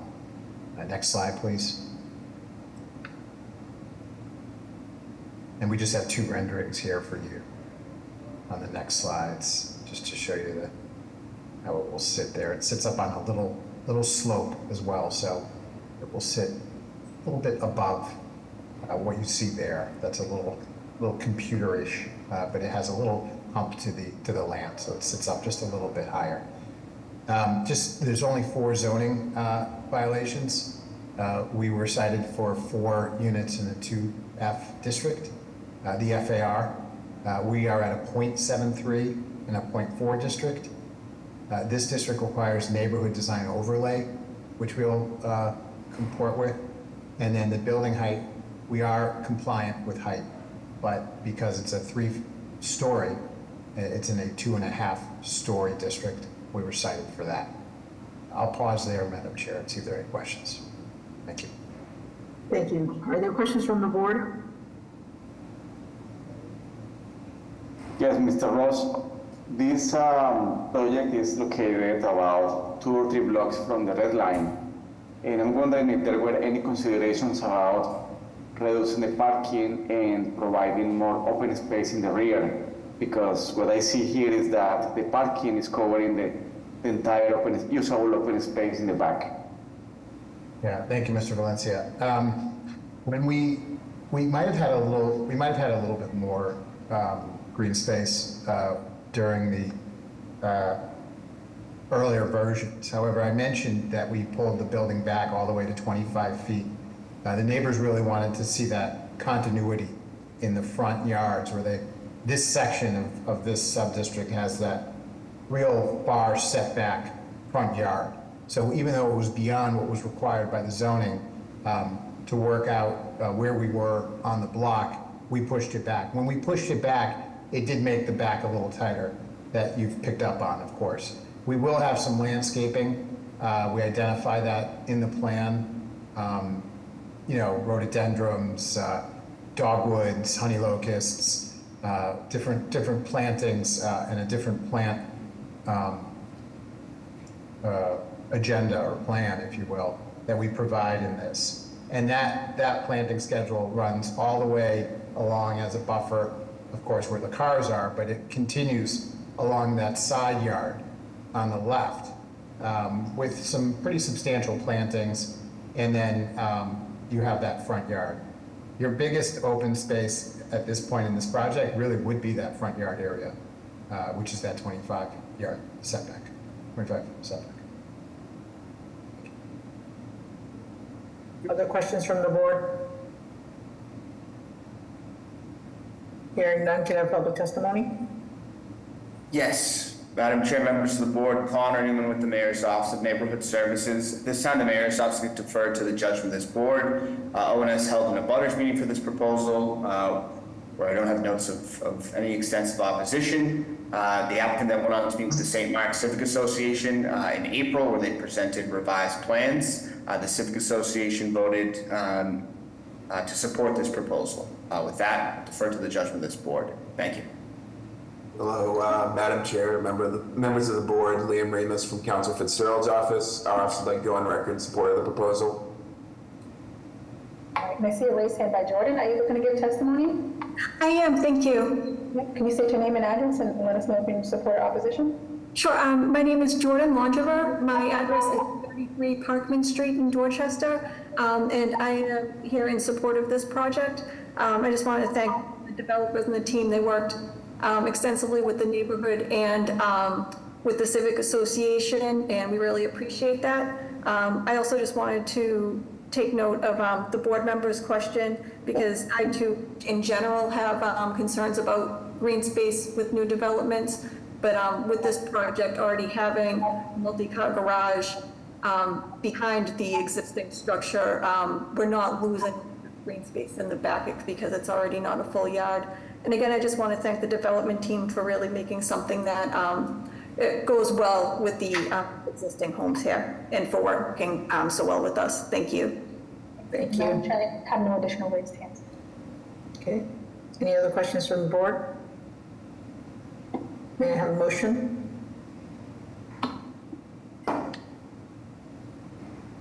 I'll make a motion to approve with BPDA design review. Is there a second? Second. Mr. Stenbridge? Yes. Mr. Valencia? Yes. Mr. Langham? Yes. Mr. Collins? Yes.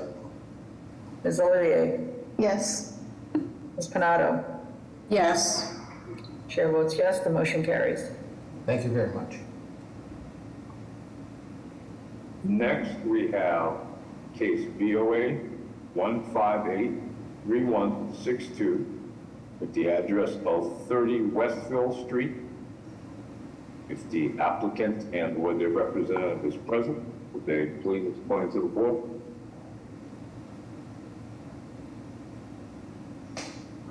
Like the applicant needs to be promoted. All right. And Michael, you just sent that request over. Thank you.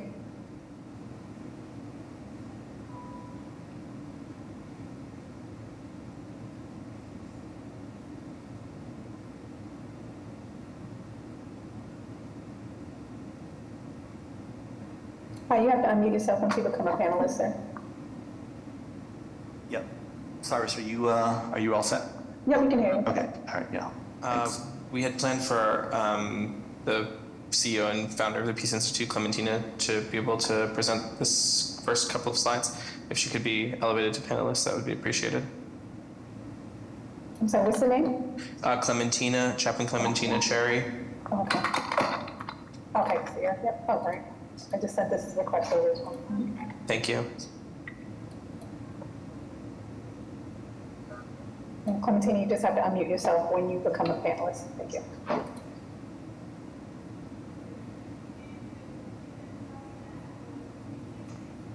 Thank you so much. Good afternoon. My name is Chaplain Clementina Sherry, and I'm the president and CEO of the Louis D. Brown Peace Institute. It is such a pleasure to be here with you this morning. I just want to share just a brief background why I started the Louis D. Brown Peace Institute.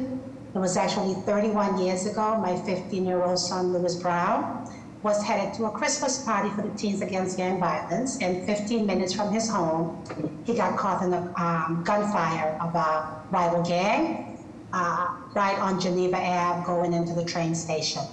That was the time, at that time, if you guys were in Boston, you understood the ongoing violence of young and Black boys in our community, and there were really no resources to assist families whose loved ones were been murdered.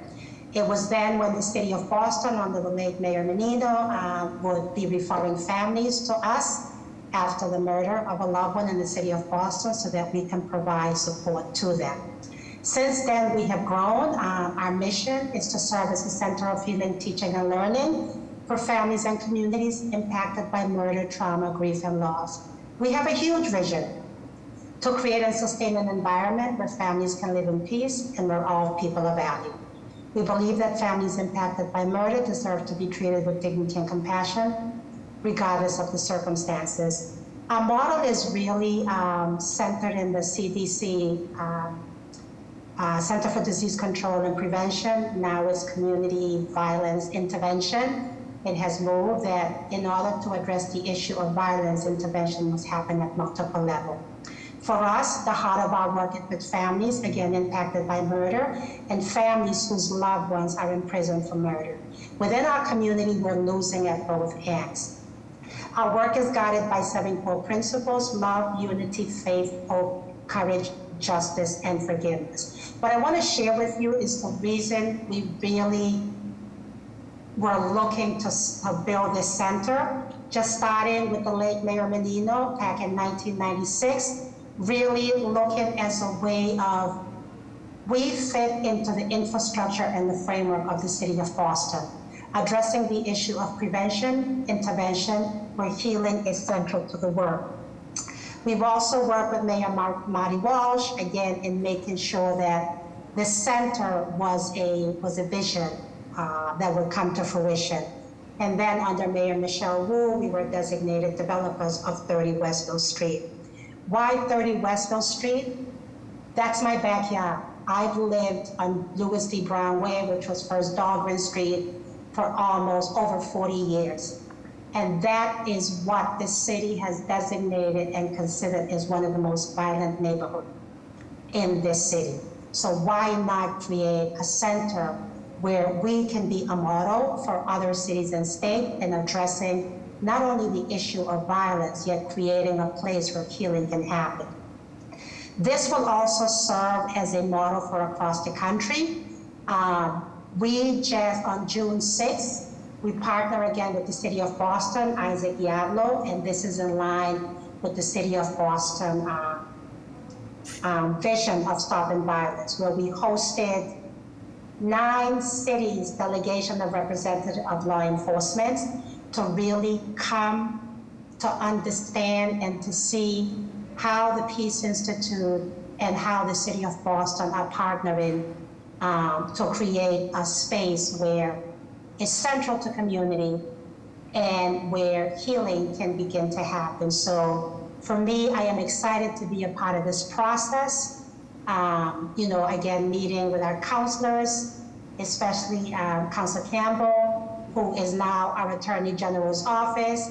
So I'm excited and I'm speechless to really realize that after 30 years, this is going to be a possibility in this city. And I'm gonna leave it there so that the experts talk about everything that you guys need to know, but I felt it was important.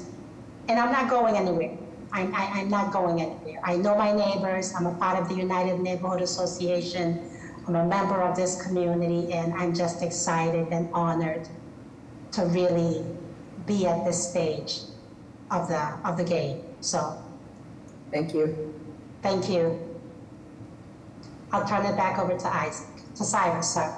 Thank you, Clementina, and good morning, and thank you, Madam Chair and members of the board.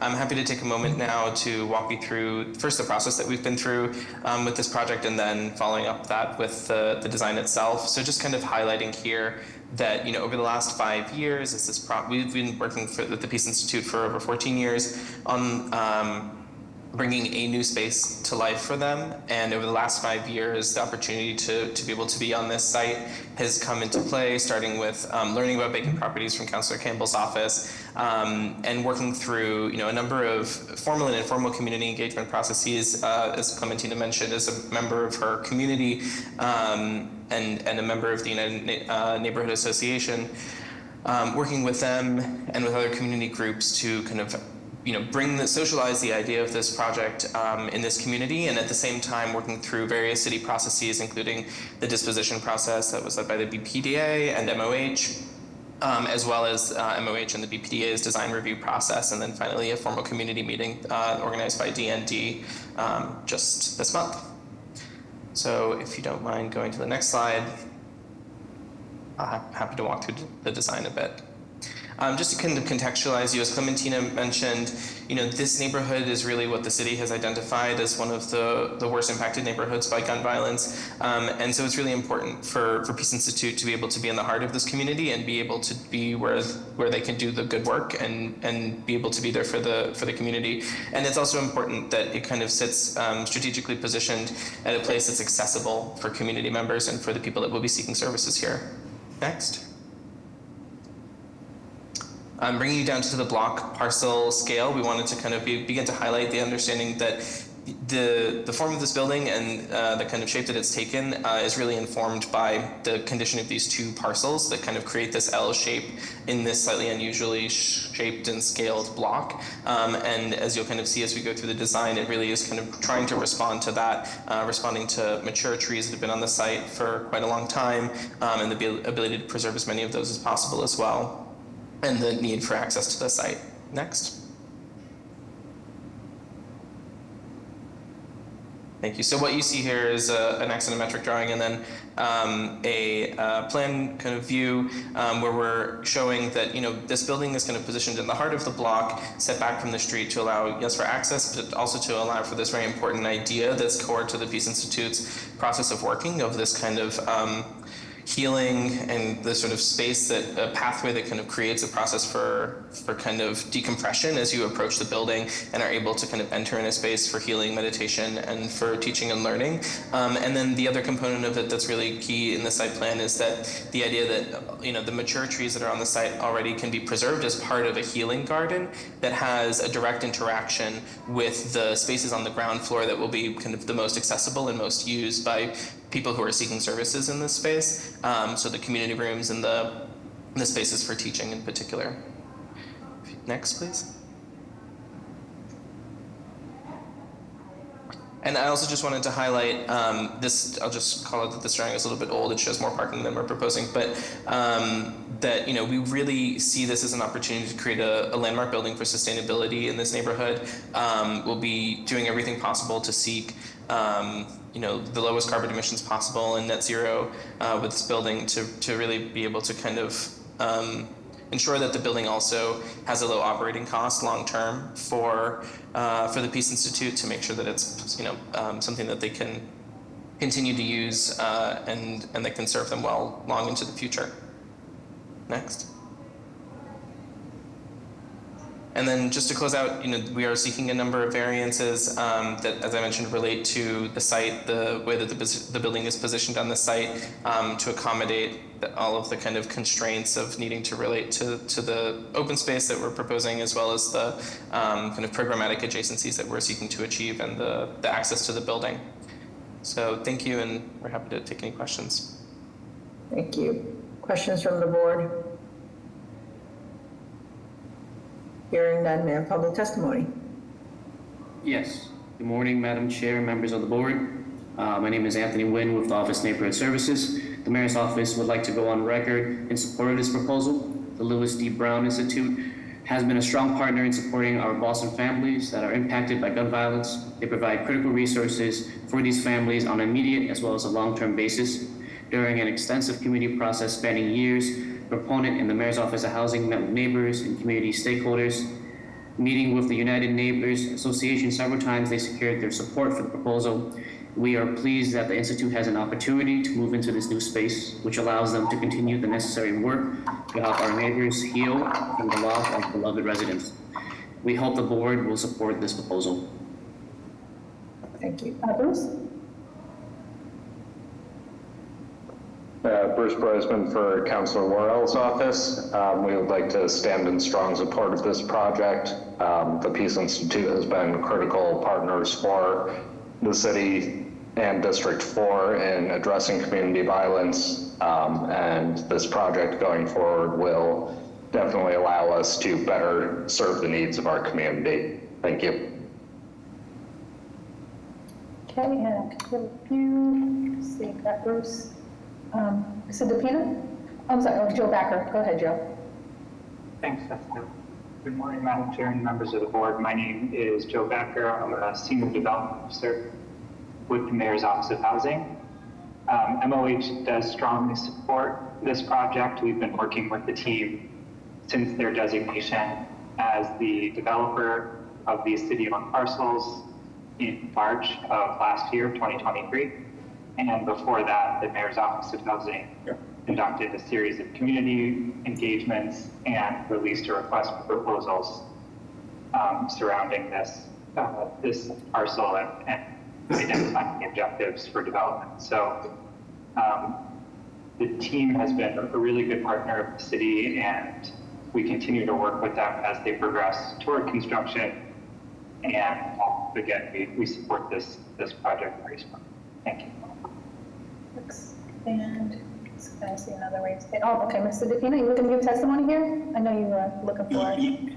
Yes, I am. My family is a recipient of the Peace Institute. My brother was shot and killed in Dorchester, and Tina Sherry and the Peace Institute was a great asset to the community. It also helped the family, but it also stopped that cycle of escalation where there's retaliation when a murder does happen in Dorchester. So I support Tina Sherry 100%, and any other goal the Peace Institute is performing. Thanks. And we just need your name and address for the record. It's Benuel DePina, 17 Cushion Ave, Dorchester, Mass. 020. Oh, thanks. Thank you. All right. And I have no additional raised hands at the moment, Madam Chair. Thank you. With that, may I have a motion? Yes, I would love to make a motion to approve this project. Thank you. May I have a second? Second. I'll go with second. Mr. Stenbridge? Yes. Mr. Valencia? Yes. Mr. Langham? Yes, ma'am. Thank you. Mr. Collins? Yes. Ms. Olivier? Yes. Ms. Pinato? Yes. Chair also votes yes, the motion carries. Thank you, guys. Good luck. Thank you so much. Thank you so much. God bless. Before we go to the rediscussions scheduled for 11:30, we will ask if there are any requests for withdrawals or deferrals from the 11:30 timeframe. Yes, Manuel DePina here from MJ to Home. Good morning, Madam Chairman and members of the board. We're seeking a deferral for next month. We're finally receiving the surveyors. Just tell us the address again, and Mr. Stenbridge can read it into the record. It's 42 New Market Square. Okay, Mr. Stenbridge. Thank you, Madam Chair. So that would be for case BOA 153-5953 with the address of 42 New Market Square. Go ahead, Mr. DePina. Yes, we would like a deferral for next month. We should have the stamp of approval on the additional parking required. Thank you. Samantha? We have a final slot for July 30th, if that's sufficient time, Madam Chair. Does that work for you, Mr. DePina? Yes, it does. Okay, may I have a motion? Make a motion to deferral to July 30th. Have a second? Mr. Stenbridge? Yeah. Mr. Valencia? Yes. Mr. Langham? Yes. Mr. Collins? Mr. Collins? You're on mute? I am, sorry about that, yes. Ms. Olivier? Yes. Ms. Pinato? Yes. Chair votes yes, motion carries. See you then. Thank you. And we'll ask again if there are any further requests for withdrawals or deferrals from the 11:30 timeframe. Yes, 164 Old Colony Avenue, Mr. Stenbridge. That would be case BOA 1576978 with the address of 164 Old Colony Avenue. Go ahead and explain, Attorney Morency. Good morning, Madam Chair, members of the board. My name is George Morency. I'm an attorney with the business address at 350 West Broadway in South Boston.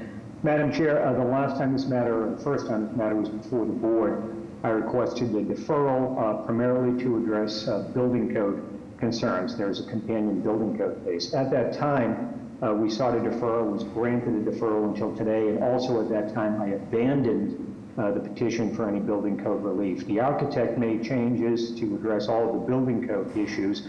Updated plans were submitted to the Inspectional Services Department in May.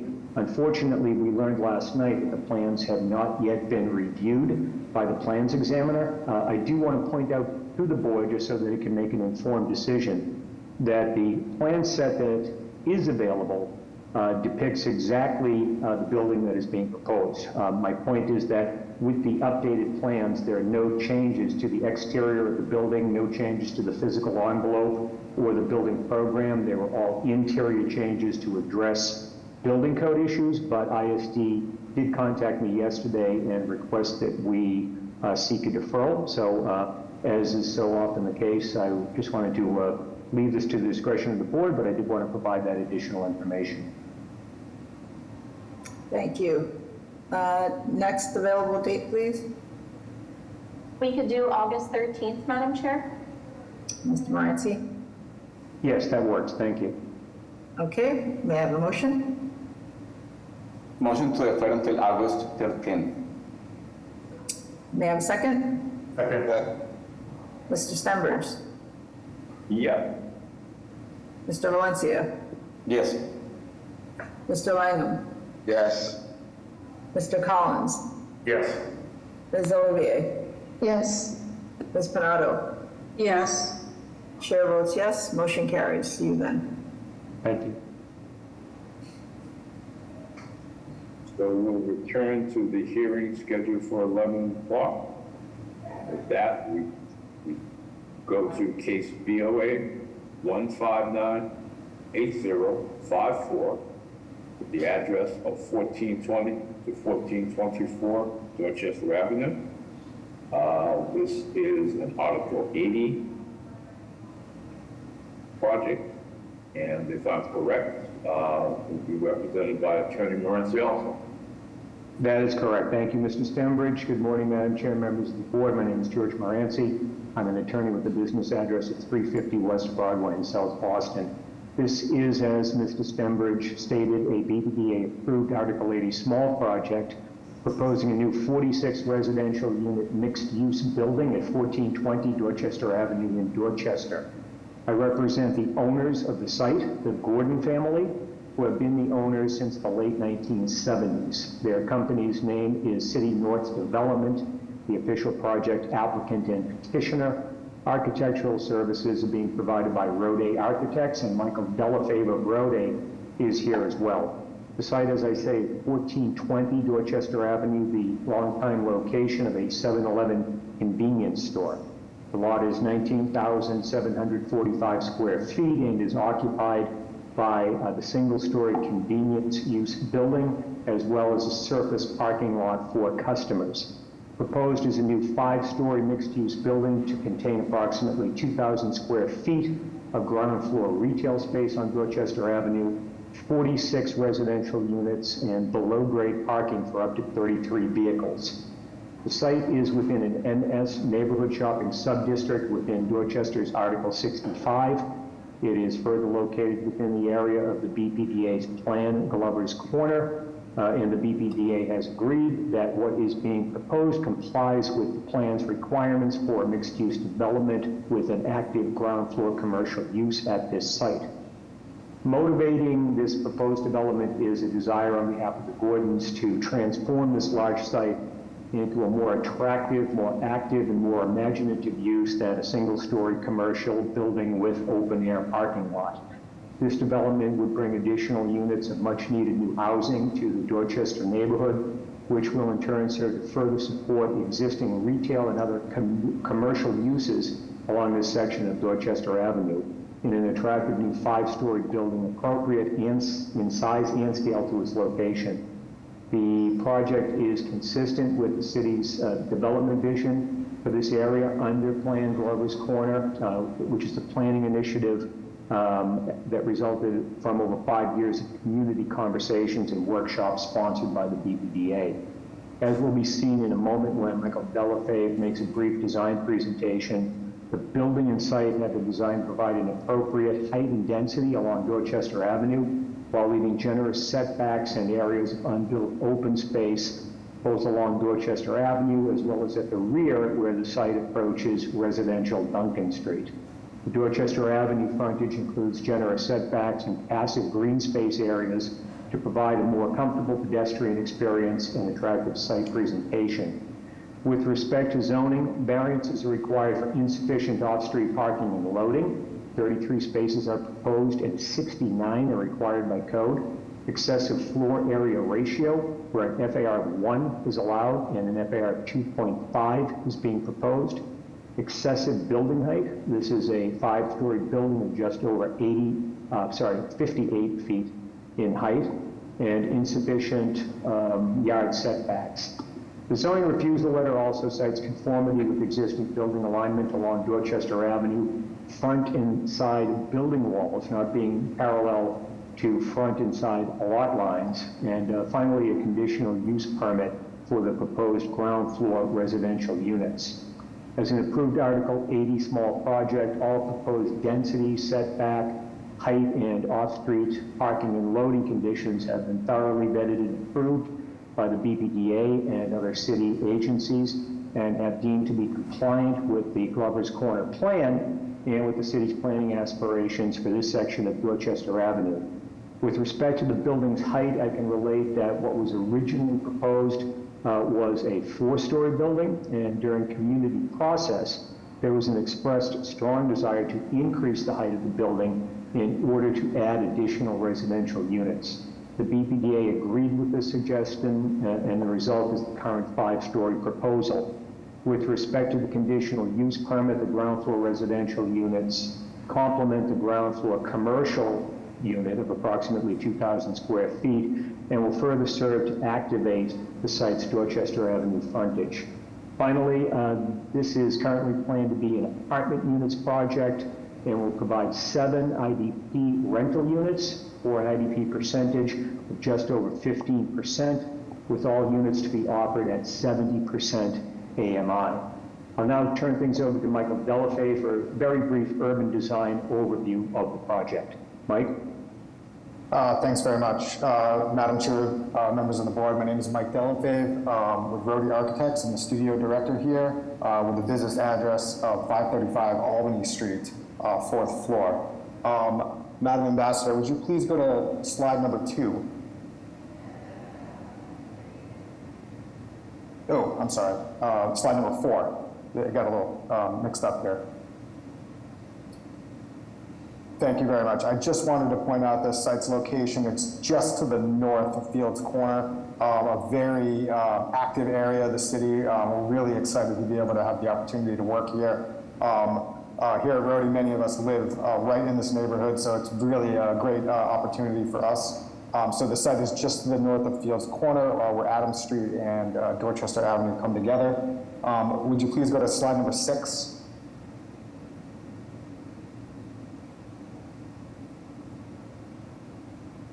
Thank you very much. So I'll just take you through the site plan, and I'll kind of work around the plan clockwise. So as mentioned, there's a significant front yard setback of 10 feet. The entire building is back 10 feet off of the property line. This was done in coordination and collaboration with the community and with the BPDA. So ample sidewalks with a minimum of really about 20 feet when you include the sidewalk itself. There is a ramp that goes down to underground parking. And then as I move throughout the plan, there's a series of residential units on what appears to be the ground level, but there's a topography change here. So there's actually those units that you see are actually above grade by 5 or 6 feet. And then as we move around, you'll see that there's that 20-foot setback in the northeast corner of the lot. And then in the southeast corner of the lot, we've been able to push back away from the property line significantly in order to provide a private yard for the tenants of this building. Really great, ample amount of outdoor space, kind of active zone, and it also creates a significant setback from our neighbors to our east. We're also providing a lobby and a club room, as well as trash and bikes that would have direct access to the curb for those functions of the building. In the southwest corner of the lot, you'll see that there's another significant setback. That's roughly about 18.5 feet. And that setback actually provides public plaza. So that plaza is open to the public, and in collaboration with the ownership group and with the BPDA, there's been discussions about having that being active kind of art area. This is a very vibrant aspect of the community, and the ownership group has been very much involved in the arts here in the city. So you'll see that there's a small art object in the plan. And then as Mr. Moranci mentioned, there is a commercial space that activates the street level. A couple other things just to point out. If we could go to sheet, I'm not sure what number it is for you, but it's A01. And then I'll quickly come back to these renderings. Yeah, it's right there. So this just gives you a sense of the upper floors, gives you a sense that this is a completely stacked plan, a mix of 1s and 2s. The split is about 50-50. And we are providing outdoor decks, balconies for many of the units around the perimeter of the building. There is also Juliet balconies that allow for open space, or at least open to the air units on Dorchester Avenue. And then next slide, one more. And then these plans just illustrate those setbacks and that 5th story that was added that Mr. Moranci mentioned in his overview. The plan on the left is the 5th level, where we're able to add 5 more units. Those also have outdoor space and decks associated with them. And then finally, I'll just talk about the architecture just a little bit. Perhaps go to any of the renderings would be adequate. Thank you very much. So this is just a frontal view of the project. We've been asked by the client to make sure that there's ample light in all the units. We are looking at either a cementitious or even a terracotta facade. We're really actually excited about this building. This is not one of those buildings that we see as having a front and a back. It's intended to have an architectural richness that surrounds the entire building. So no sides are, let's say, cheapened in any manner. So happy to take any questions. Thank you very much. Thank you. Are there questions from the board? Hearing none, can I call the testimony? Yes, Madam Chair, members of the board, Connor Newman with the Mayor's Office of Neighborhood Services. At this time, the Mayor's Office deferred to the judgment of this board. This went through a BPDA-led community process with a public meeting held back in May of 2023. There was also a number of comments submitted to the BPDA with residents expressing support, feeling that this is a more appropriate use for this plot of land in Dorchester, as well as a comment from one community member who wanted to see it higher in height and density. With that information, we'll defer to the board at this time. Thank you. Hearing no other. Hello. Oh, go ahead. Madam Chair, members of the board, Liam Remus from Council Fitzgerald's office. I also would like to go on record in support of this proposal. Thank you. Okay, just looks like someone from BPDA. Someone from BPDA is on. Yep, sorry about that, Scott.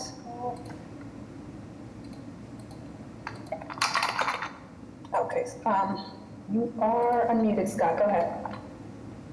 Thanks, Jessica. Good afternoon, Madam Chair and members of the board. My name is Scott Greenall, and I'm a project manager at the BPDA. This project was filed with the BPDA on May 1st, 2023, and successfully completed the Article 80 review process. This process included a BPDA-sponsored public meeting held on May 25th, 2023. The BPDA board approved the project on December 14th, 2023. Thank you. Thanks. And have no additional raised hands at the moment. May I have a motion? Mr. Chair, I make a motion of approval with BPDA design review. Second. Mr. Stembridge? Yes. Mr. Valencia? Yes. Mr. Langham? Yes. Mr. Collins? Yes. Ms. Olivier? Yes. Ms. Panado? Yes. Chair votes yes, motion carries. Thank you. Thank you. Next, we have case BOA 1593050 with the address of 88 Geneva Avenue. If the applicant and or their representative is present, would they explain to the board, please? Hi, I'm Mr. Stenbridge. Good afternoon. This is Mike Ross. I am at One International Place, and I'm here with architect Eric Zackerson. So this is an Article 80 small project review. It's located in the Roxbury Neighborhood District in a 3F 4000 sub-district. What we're proposing is a 5-story new construction multifamily structure on 2 parcels that are just over 20,000 square feet on a vacant parcel, or 2 vacant parcels. There's also a private street that runs along the right side of the parcel, which each abutter owns to the center line up through the derelict fee statute. The plan is to build a 36-unit home ownership building with 24 parking spaces, a small cafe on the ground floor along Geneva Ave, and a connecting sidewalk. The project used the property along Wilder Street, along that private way, to create a publicly accessible sidewalk to connect Geneva Ave to Old Fields Road on project property, but public access. And during the community process, there was additional demand for 3-bedroom units. So the plan was allowed additional massing in order to achieve 8 such 3-bedroom units. In addition, the 6 of the units were IDP affordable units, so that's 16.6% on this project. I just want to turn it over to Eric to quickly walk you through the project. I'll come back to talk about zoning. Eric? Thank you, Mike. If you want to scroll down to the plans, as Mike alluded to, the project extends from Geneva Ave on the left side of this street to Old Fields on the right side of the street, or right side of this page. And there is a plaza along Geneva Ave, which has the entrances to a number of uses, and then you see both a kind of common public sidewalk along the bottom that would connect people who want to walk from Geneva to Old Fields, as well as a sidewalk along the top of the page that would connect to a couple of the amenities. Next slide, please.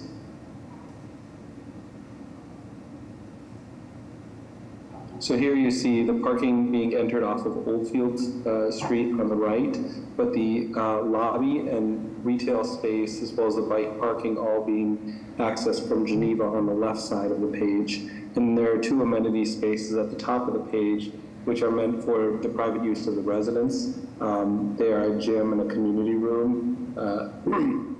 Both the community room and the retail spaces have generated a lot of the excitement in the neighborhood as far as having something that's kind of more local in this particular area. Next slide.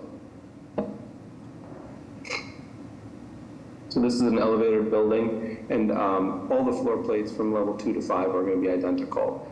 There are, as Mike was mentioning, 2 3-bed units on each floor, 3 1-bed units on each floor, and 3 2-bed units on each floor.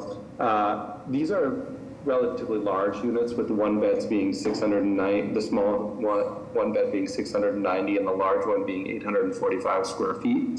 The 3-beds are just under 1,300 square feet, so sizable, and the units have individual private decks, 5 or 6 feet deep, and anywhere from 10 to 12 feet wide. Next slide. And there is a common roof deck situated to have views of the city and to be closer to our taller neighbors along Geneva Avenue. And we're going to surround that common roof deck with an extensive green roof, which would mean kind of wild natural grasses from the region that provides both privacy for the roof deck tenants, as well as an amenity that reduces the urban heat island effect. But the common roof deck would be used by the tenants of the building, and is about 1,700 square feet. Next slide. And then there are elevations showing how we've used a variety of materials to break down the scale of the building. It does have one fairly long elevation along what would be Wilder Street, if Wilder Street were built, but the narrower elevations that face both Geneva and Old Fields, you see one of them at the top of this page and one at the top of the next page. We wanted to try and break them down more to the scale of kind of a pair of narrow, taller buildings. Next slide.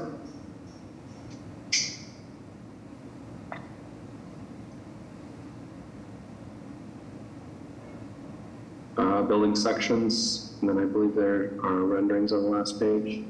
Yes, a handful of renderings showing it in the neighborhood at the upper left, showing the coffee shop. And one of the really nice things is we can use part of the plaza and part of the private Wilder Way as seating for the cafe.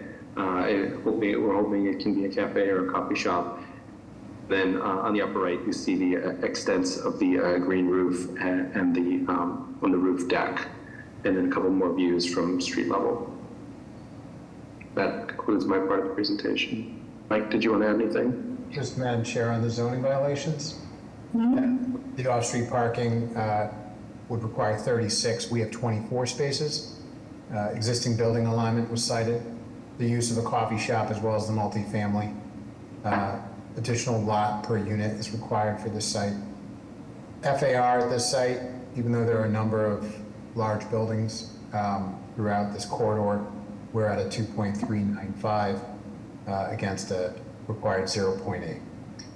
Height of the building calls for a 3, we're at 5. Height of the building also calls for 35 feet, we're at 55 feet. Open space violation, we're just about half of where we are supposed to be, 650 per unit, we're at 337 per unit. We were cited for front yard off Wilder. I still don't understand that, but we were cited for it. And then the front dimension of the project along Geneva is not parallel to the slanted street. So when that happens, you get a cite for that as well. I'll pause there, Madam Chair. Thank you. Questions from the board? Yeah, I got one Yes, small. I'm curious about the roof decks. How many roof decks are in that area? Mr. Lanning, there's a new building that was done at 66 Geneva. I'm pretty sure that included a roof deck. I'd have to go back and look at it. It's similar in massing and size to this building. Different developer, about 3 or 4 over to the left. I think before your time, maybe, just before your time. And, you know, we did talk to the counselor's office about putting a green roof on the roof deck. So what happened is that caused the roof deck to shrink in size. Originally, it was a much larger roof deck. Now it's smaller. Hope that answers your question. Yes, it did. Thank you. Mr. Stembridge, did you have a question? Interested, how many 3-bedrooms are going to be in the building? 8 3-bedroom units. I'm sorry? 8 3-bedroom units. Okay. Okay, other questions from the board? Okay, hearing none, let's open it up to public testimony. Yes, Madam Chair, members of the board, Connor Newman with the Mayor's Office of Neighborhood Services. At this time, the Mayor's Office would like to defer to the judgment of this board. Some background information on the community process. This went through a BPD-led community process involving a public meeting in August of 2023, as well as meetings with the local civic association. The civic group, Stanwood Street / Old Fields Road, Columbia Road Neighborhood Association, and abutters expressed concerns with this proposal and cited their opposition. Concerns raised such as the amount of green space being proposed, the height of the building in comparison to other structures in the neighborhood, as well as concerns that the parking, exiting the building leading into a dead end way on Olds Fields, which they felt would end up really impacting the character of the neighborhood and leading to a lot of congestion. With that information, we'll defer to the board at this time. Thank you. Okay, any more comments from the elected officials office? Oh, Bruce, go ahead, I see your hand is raised. Thank you. We met with the developer and we did advocate for additional 3-bedroom and green roofs, which were incorporated into the project. We have spoken with the local civic associations where their concerns are, again, the height of the building as well as traffic concerns. At this time, our office will defer to the judgment of the board. Okay, and Daniel? Madam Chair, members of the board, Daniel Polanco here, project manager at BPDA. This project went under the small project reapplication process and our small project review process as well. Having submitted their application in June 29th, 2023, with a public meeting being held August 1st, 2023, and a board approval November 16th, 2023. Thank you. Thanks. Mike?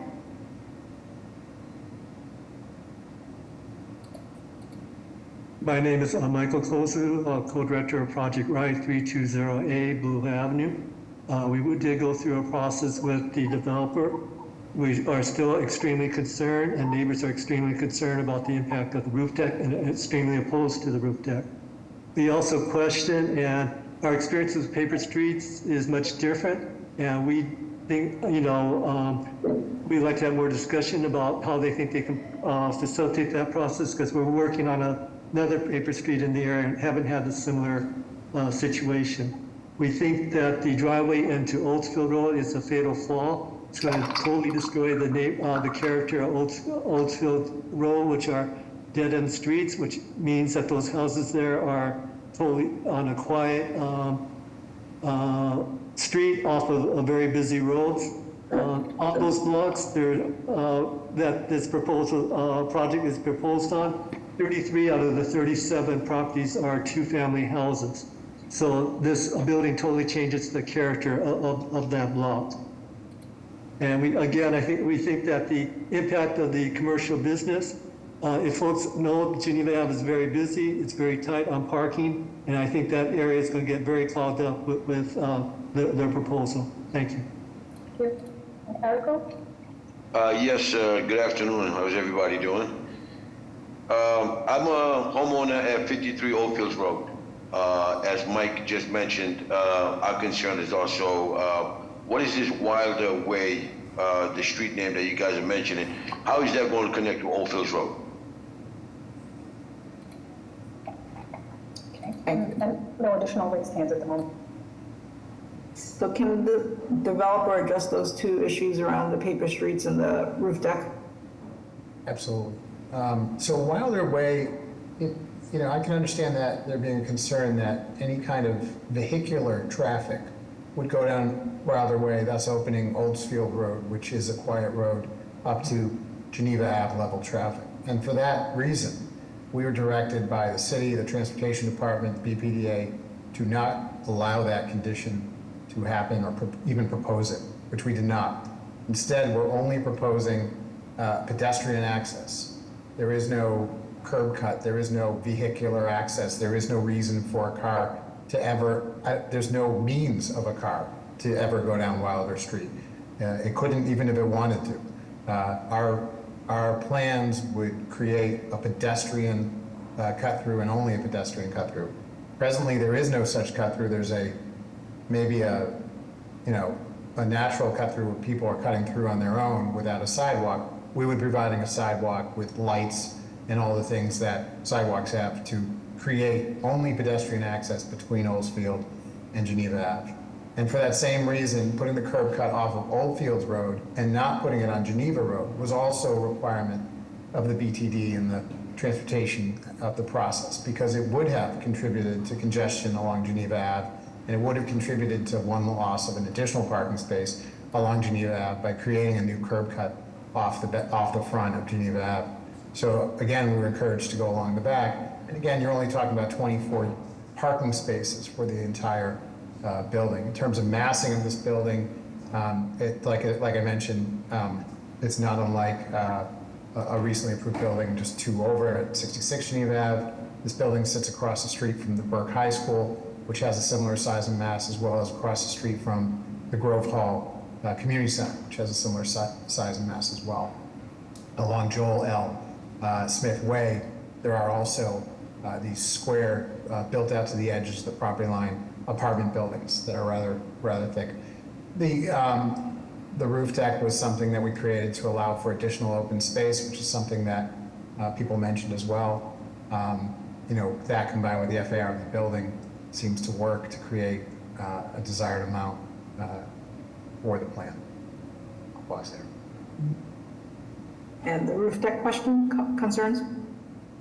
Well, I mean, it provides additional open space. That's why we allowed for it.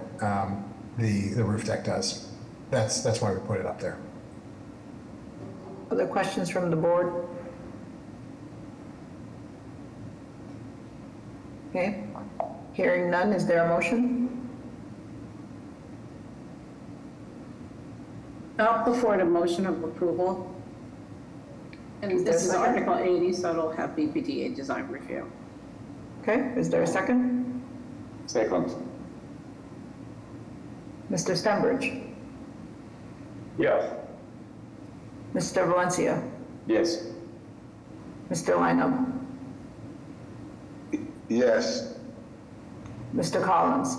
Yes. Ms. Olivier? Yes. Ms. Panado? Yes. Chair votes yes, the motion carries. Thank you very much. Next, we have case BOA 1562484 with the address of 326 Blue Hill Avenue. If the applicant and/or their representative is present, would they please explain the case to the board?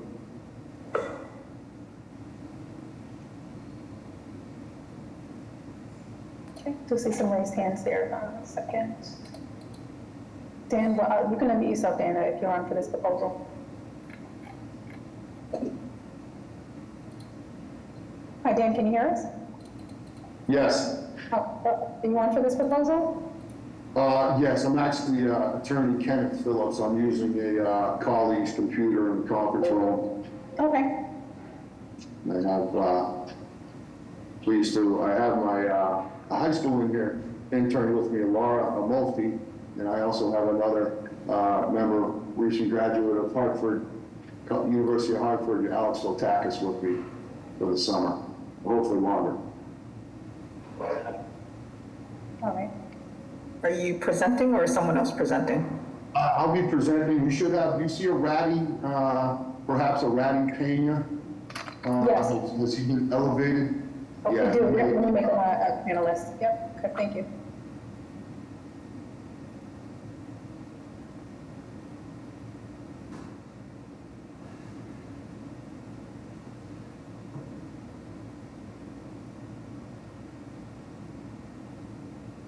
Move it out so we can see the screen. Are you able to see our screen? We cannot view your screen. You have to present with the materials you submitted, which you can see on the screen. Okay, sure. So I'll get us started. Kenneth Phillips, law offices of Kenneth B. Phillips, 12 Walnut Street, Natick, for the applicant, GR Residential. Mr. Pena is a member of the ownership group and has been involved in some of the community meetings. This is a parcel 324-326A. It's between Lawrence Avenue and Preston Street on Blue Hill Avenue. There are two existing buildings coming off Lawrence Avenue that you can see in the lower left-hand corner. It's 320 and 322 are existing buildings. They're essentially commercial on the ground floor and perhaps 2 or 3 units on the 2 floors above. What we are proposing to do is create a building that is in continuity and congruous with the existing structures. We do not comply with any of the setback requirements. The only item that we will comply with is 3 stories. We're allowed to have 4 stories and up to 50 feet, I believe. By the way, this is in the multifamily residential district of Roxbury.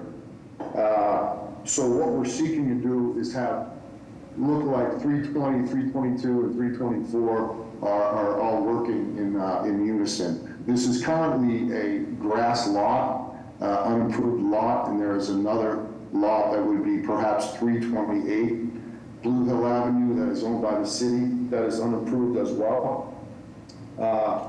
As far as units and square footage, the first floor, there will be a ground floor basement, if you will, with laundry facility and storage for each unit. The first floor will be commercial of approximately 1,088 square feet. The second and third floors will be 1,090 square foot, 3-bedroom, 2-bath residential units. As far as the facade, we will be utilizing brick and the same facade that ties in the roof line above. They will all be 3-story buildings. As you can see, we have a 4-foot passageway coming from the rear of the property as well. And the lot itself is 1,526 square feet. We'll be building on 1,377 square feet.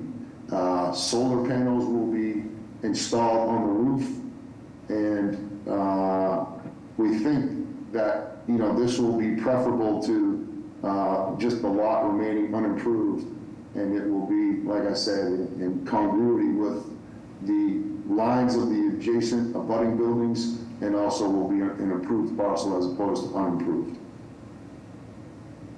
Thank you. Mr. Pena, do you have anything to add if you're on the call?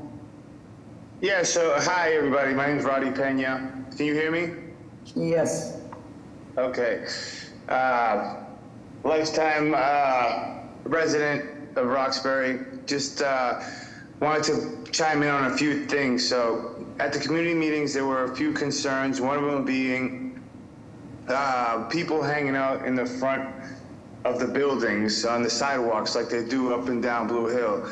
I mean, I know that the community doesn't want people on the sidewalk, so what we were thinking as a solution, if zoning would approve, is that we could add a common space roof deck if needed. Therefore, the residents wouldn't have to be on the sidewalk, and they could have a space on the roof for the residents. The other concern was parking.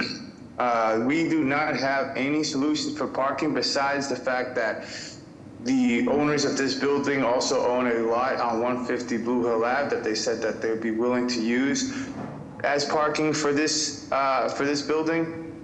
But it's really tough to have any solutions for parking besides another lot because of just the way it works. And as you guys know, on Blue Hill, it's kind of the theme up and down. Now we are interested on the lot next door, which is the city-owned lot.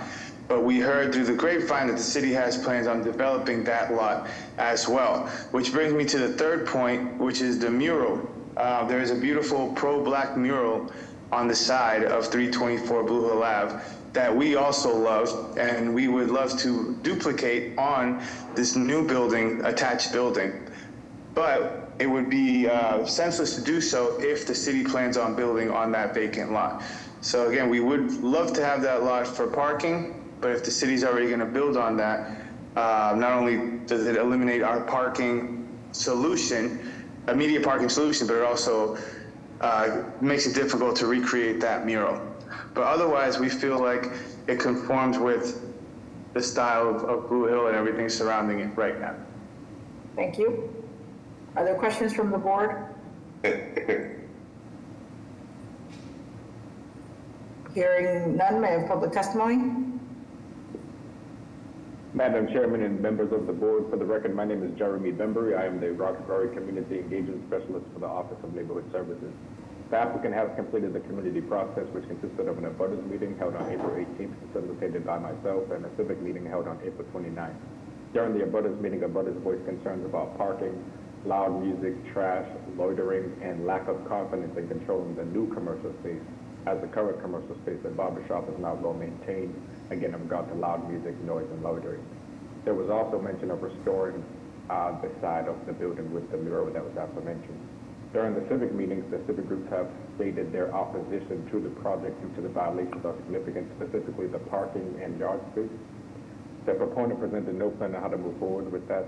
The civics also mentioned the adjacent commercial property, again, the barbershop was a problem property in the community. We have received no letters of support and one letter of opposition. This is specifically from the civic group of Organic Gas and Aldersfield Betterment Association. At this time, the Mayor's Office of Neighborhood Services would like to defer to the judgment of the board. Thank you. Okay, Bruce? Thank you. Councilor Worrell's office will defer to the board's decision on this. Thank you, Mike. Michael Kosu, Project Right co-director. We're a butter at 320, the letter A, Blue Avenue. We're in Eddie's Meat Market. The old Eddie's Meat Market presenter was very mistaken by saying that the adjacent building, similar to what they're proposing, is 320, 322. It actually is 322, 324. The original lot went out through a city, 324, 326 went through a city disposition over 20 years ago as a one common lot that allowed for the renovation of the present commercial space plus 2 units of housing. They're trying to build on the open space. That 3,000 square foot lot 20 years ago was thought to be too small for what it was being proposed for, but neighbors went with it by adding a similar sized building on the lot on the open space. Eliminates all open space for 324 Blue Avenue. 324 Blue Avenue has been a problem property. Their barbershop has constantly blasted out music from now they're having cars in front of the lot, or they go across the street to blast their music. No way will we support any sort of roof deck because the property owner has not been able to manage this property. There's a lack of open space, so they either congregate on the sidewalk or in the back alley. Without the lack of parking, what they do is they block the driveway, so I'm late at night when I'm trying to get out after deadline, I have to search to see which of their patrons are blocking the driveway as I get out. So there's been strong opposition to this. The city, we've been part of the city process with the vacant lot, and the city process was going to be very respectful of the mural and was going to have the massing the building away from the mural. We don't think that the city, in terms of the mayor's office and housing process, so we will work closely with them on that, but we totally oppose this project. Thank you. Mr., can I chime in? Are there any other raised hands, Jessica? No, ma'am. Okay, back to the applicant. Yes, please, briefly. I just wanted Mr. Cota to clarify. So the people that, as we spoke about in the meeting, the people who are blocking his driveway are actually the residents of the building next door on the corner, which I believe is 322, which we do not own. And yes, that building has been a problem because it's like a rooming house. So there's 1 million people in there, and we have no control over that corner building that has the bodega. But I just wanted to clarify that in regards to who's blocking his driveways. It's not our tenants. Thank you. Any other questions from the board? Yeah, I have one small question. Yes, Mr. Long. I'd like to know how many roof decks are in that vicinity.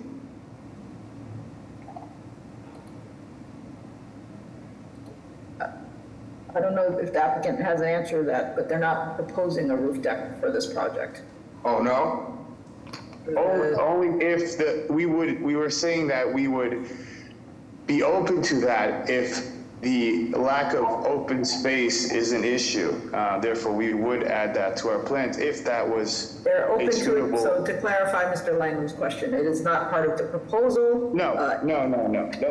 Thank you. And from what we heard from abutters, probably not a desired aspect of the project. Any other questions from the board? Yes, Madam Chair. What is the proposed size of the residential? I can't hear over the typing. I don't know if anyone else can. What was the question? What is the proposed size of square footage wise of the residential units? Mr. Wells, can you answer that? Yes, this is Ken Phillips. So the residential units are 1,088 square feet, 3-bedroom, 2 full bath, and the commercial unit is 1,090 square feet. And for the residential units, are these rentals or homeowners? Most likely rentals, but that's not etched in stone. Okay, thank you. Thank you. Any other questions from the board? Hearing none, may I have a motion?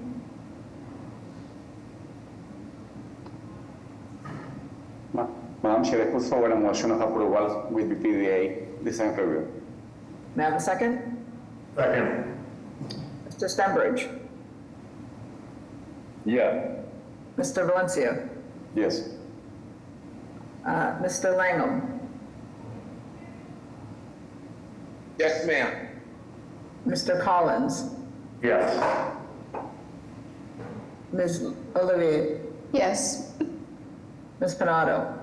Yes. Chair votes yes, motion carries. All right, last case of the 11s, and we're going on break after. And that takes us to case BOH 1544149 with the address of 39 to 41 Ridgecliff Street. The applicant and or their representative present, would they please explain? Yes, Mr. Stenbridge, and Madam Chair, members of the board, thank you for your time. Again, Kyle Smith of Statero Law, business address of 359 Newbury Street in Boston's Back Bay. We currently have a vacant parcel of land on Woodcliff. Our lot size is about 3,081 square feet. We have a uniquely narrow lot of only 30 feet in width, which happens to be the same kind of width and length very closely to our immediately adjacent parcels to our right. The proposed plans call for the erection of a 3-family. The footprint of the structure is roughly about 1,173 square feet. The rough unit sizes are approximately 1,075 square feet. Setbacks on our left and right, because of the uniquely narrow lot, are only about 3 and 4 feet respectively. We have a front yard setback violation, but we are in exact alignment with our 2 3-families to our immediate left. We believe we have a modal applicability. The first and second and third floors are proposed to be the same footprint with a 3-bed, 2-bath. With 2 beds aligned to the right of the building, with a master to the back left, with bathroom in front, and then living area and kitchen. A rear decking and stairwell to the rear of the structure, and the basement level being comprised of storage and mechanicals and laundry. We are not able to accommodate parking as we have a uniquely narrow lot, and as you can see, we're taking up roughly 23 feet of width, but for a very usable 3-family, or sorry, for a 3-family, that is a rough needed width for the footprint of the structure.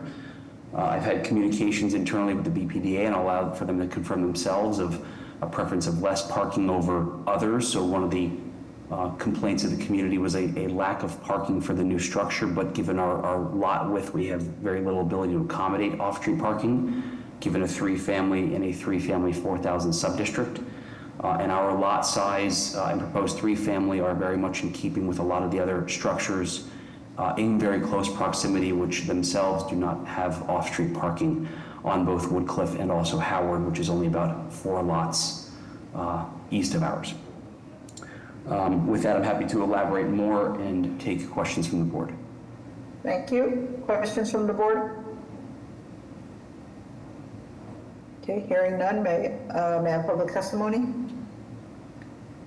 Yes, Madam Chair, members of the board, Connor Newman with the Mayor's Office of Neighborhood Services. This time the Mayor's Office would like to defer to the judgment of this board. ONS held in abutters being on December 13th. The applicant also went on to meet with the Fayston Street Residents Association and the Lawrence Ave group, as well as a civic consisting of Blue Hill Ave, Quincy Street, Magnolia Street, and Howard Ave Neighborhood Association in January. They discussed off-street parking. The BPA and ONS recommend for them to meet with the neighborhood association. I'm not sure if they were get in contact with that other civic group, but we did receive a letter from the neighborhood association saying that they oppose this project due to the size of the project and how it fits into the parcel and what they feel is not enough off-street parking. Immediate abutters also voiced concerns. They felt that the project was too high in height and that it would tower over the existing two-family dwellings that flank either side of the project. This time our office would like to defer judgment to the board. Thank you. Thank you. Yeah, Mike, I'm sorry, were you looking to get testimony here? Sorry, your hand was raised. Go ahead, Mike. My name is Michael Kosu, Project Co-Director, 320A Blue Avenue. We've worked with many residents to review the project. The upkeep of this lot has been a problem. It's been cited for many years of violations in terms of the fall through, including the new owner. The lot size next to them is 4,081, where the next house on their side is. This lot is much more smaller. The size of the building creates lack of open, usable green space for the lot. And this lot also has challenges regarding lack of off-street parking in an area where there's parking challenges. Plus, we've not received very good word on how they're dealing with the fire hydrant and some of the other issues in front of their building on how they're going to try to address some of the construction around this as well. Thank you. Thank you. Madam Chair, see no additional raised hands. Okay. And Madam Chair, I'm happy to respond to briefly a couple of notes. Sure. There is an existing fire hydrant and a street light in front of the proposed structure. We're not proposing a curb cut to interfere with either of those. So the pre-existing fire hydrant and street light. As indicated, we have a uniquely narrow lot, which provides some building challenges, and fundamentally we don't have the option for off-street parking. We are proposing a stacked triple-decker, just like what is to our immediate left two lots, with a footprint again of a very reasonable sub 1,200 square feet. So I don't think anything we're looking to do is not in keeping with what currently exists up and down Woodcliff and Howard Street. Thank you. Any other questions from the board? With that, may I have a motion? A motion to approve with BPDA design review. Is there a second? Second. Mr. Stenbridge? Yes. Mr. Valencia? Yes. Mr. Langham? Yes. Mr. Collins? Yes. Ms. Olivier? Yes. Ms. Pinato? Yes. Chair votes yes, the motion carries. Thank you, Madam Chair. Thank you. Thank you. With that, we'll take a 15-minute break.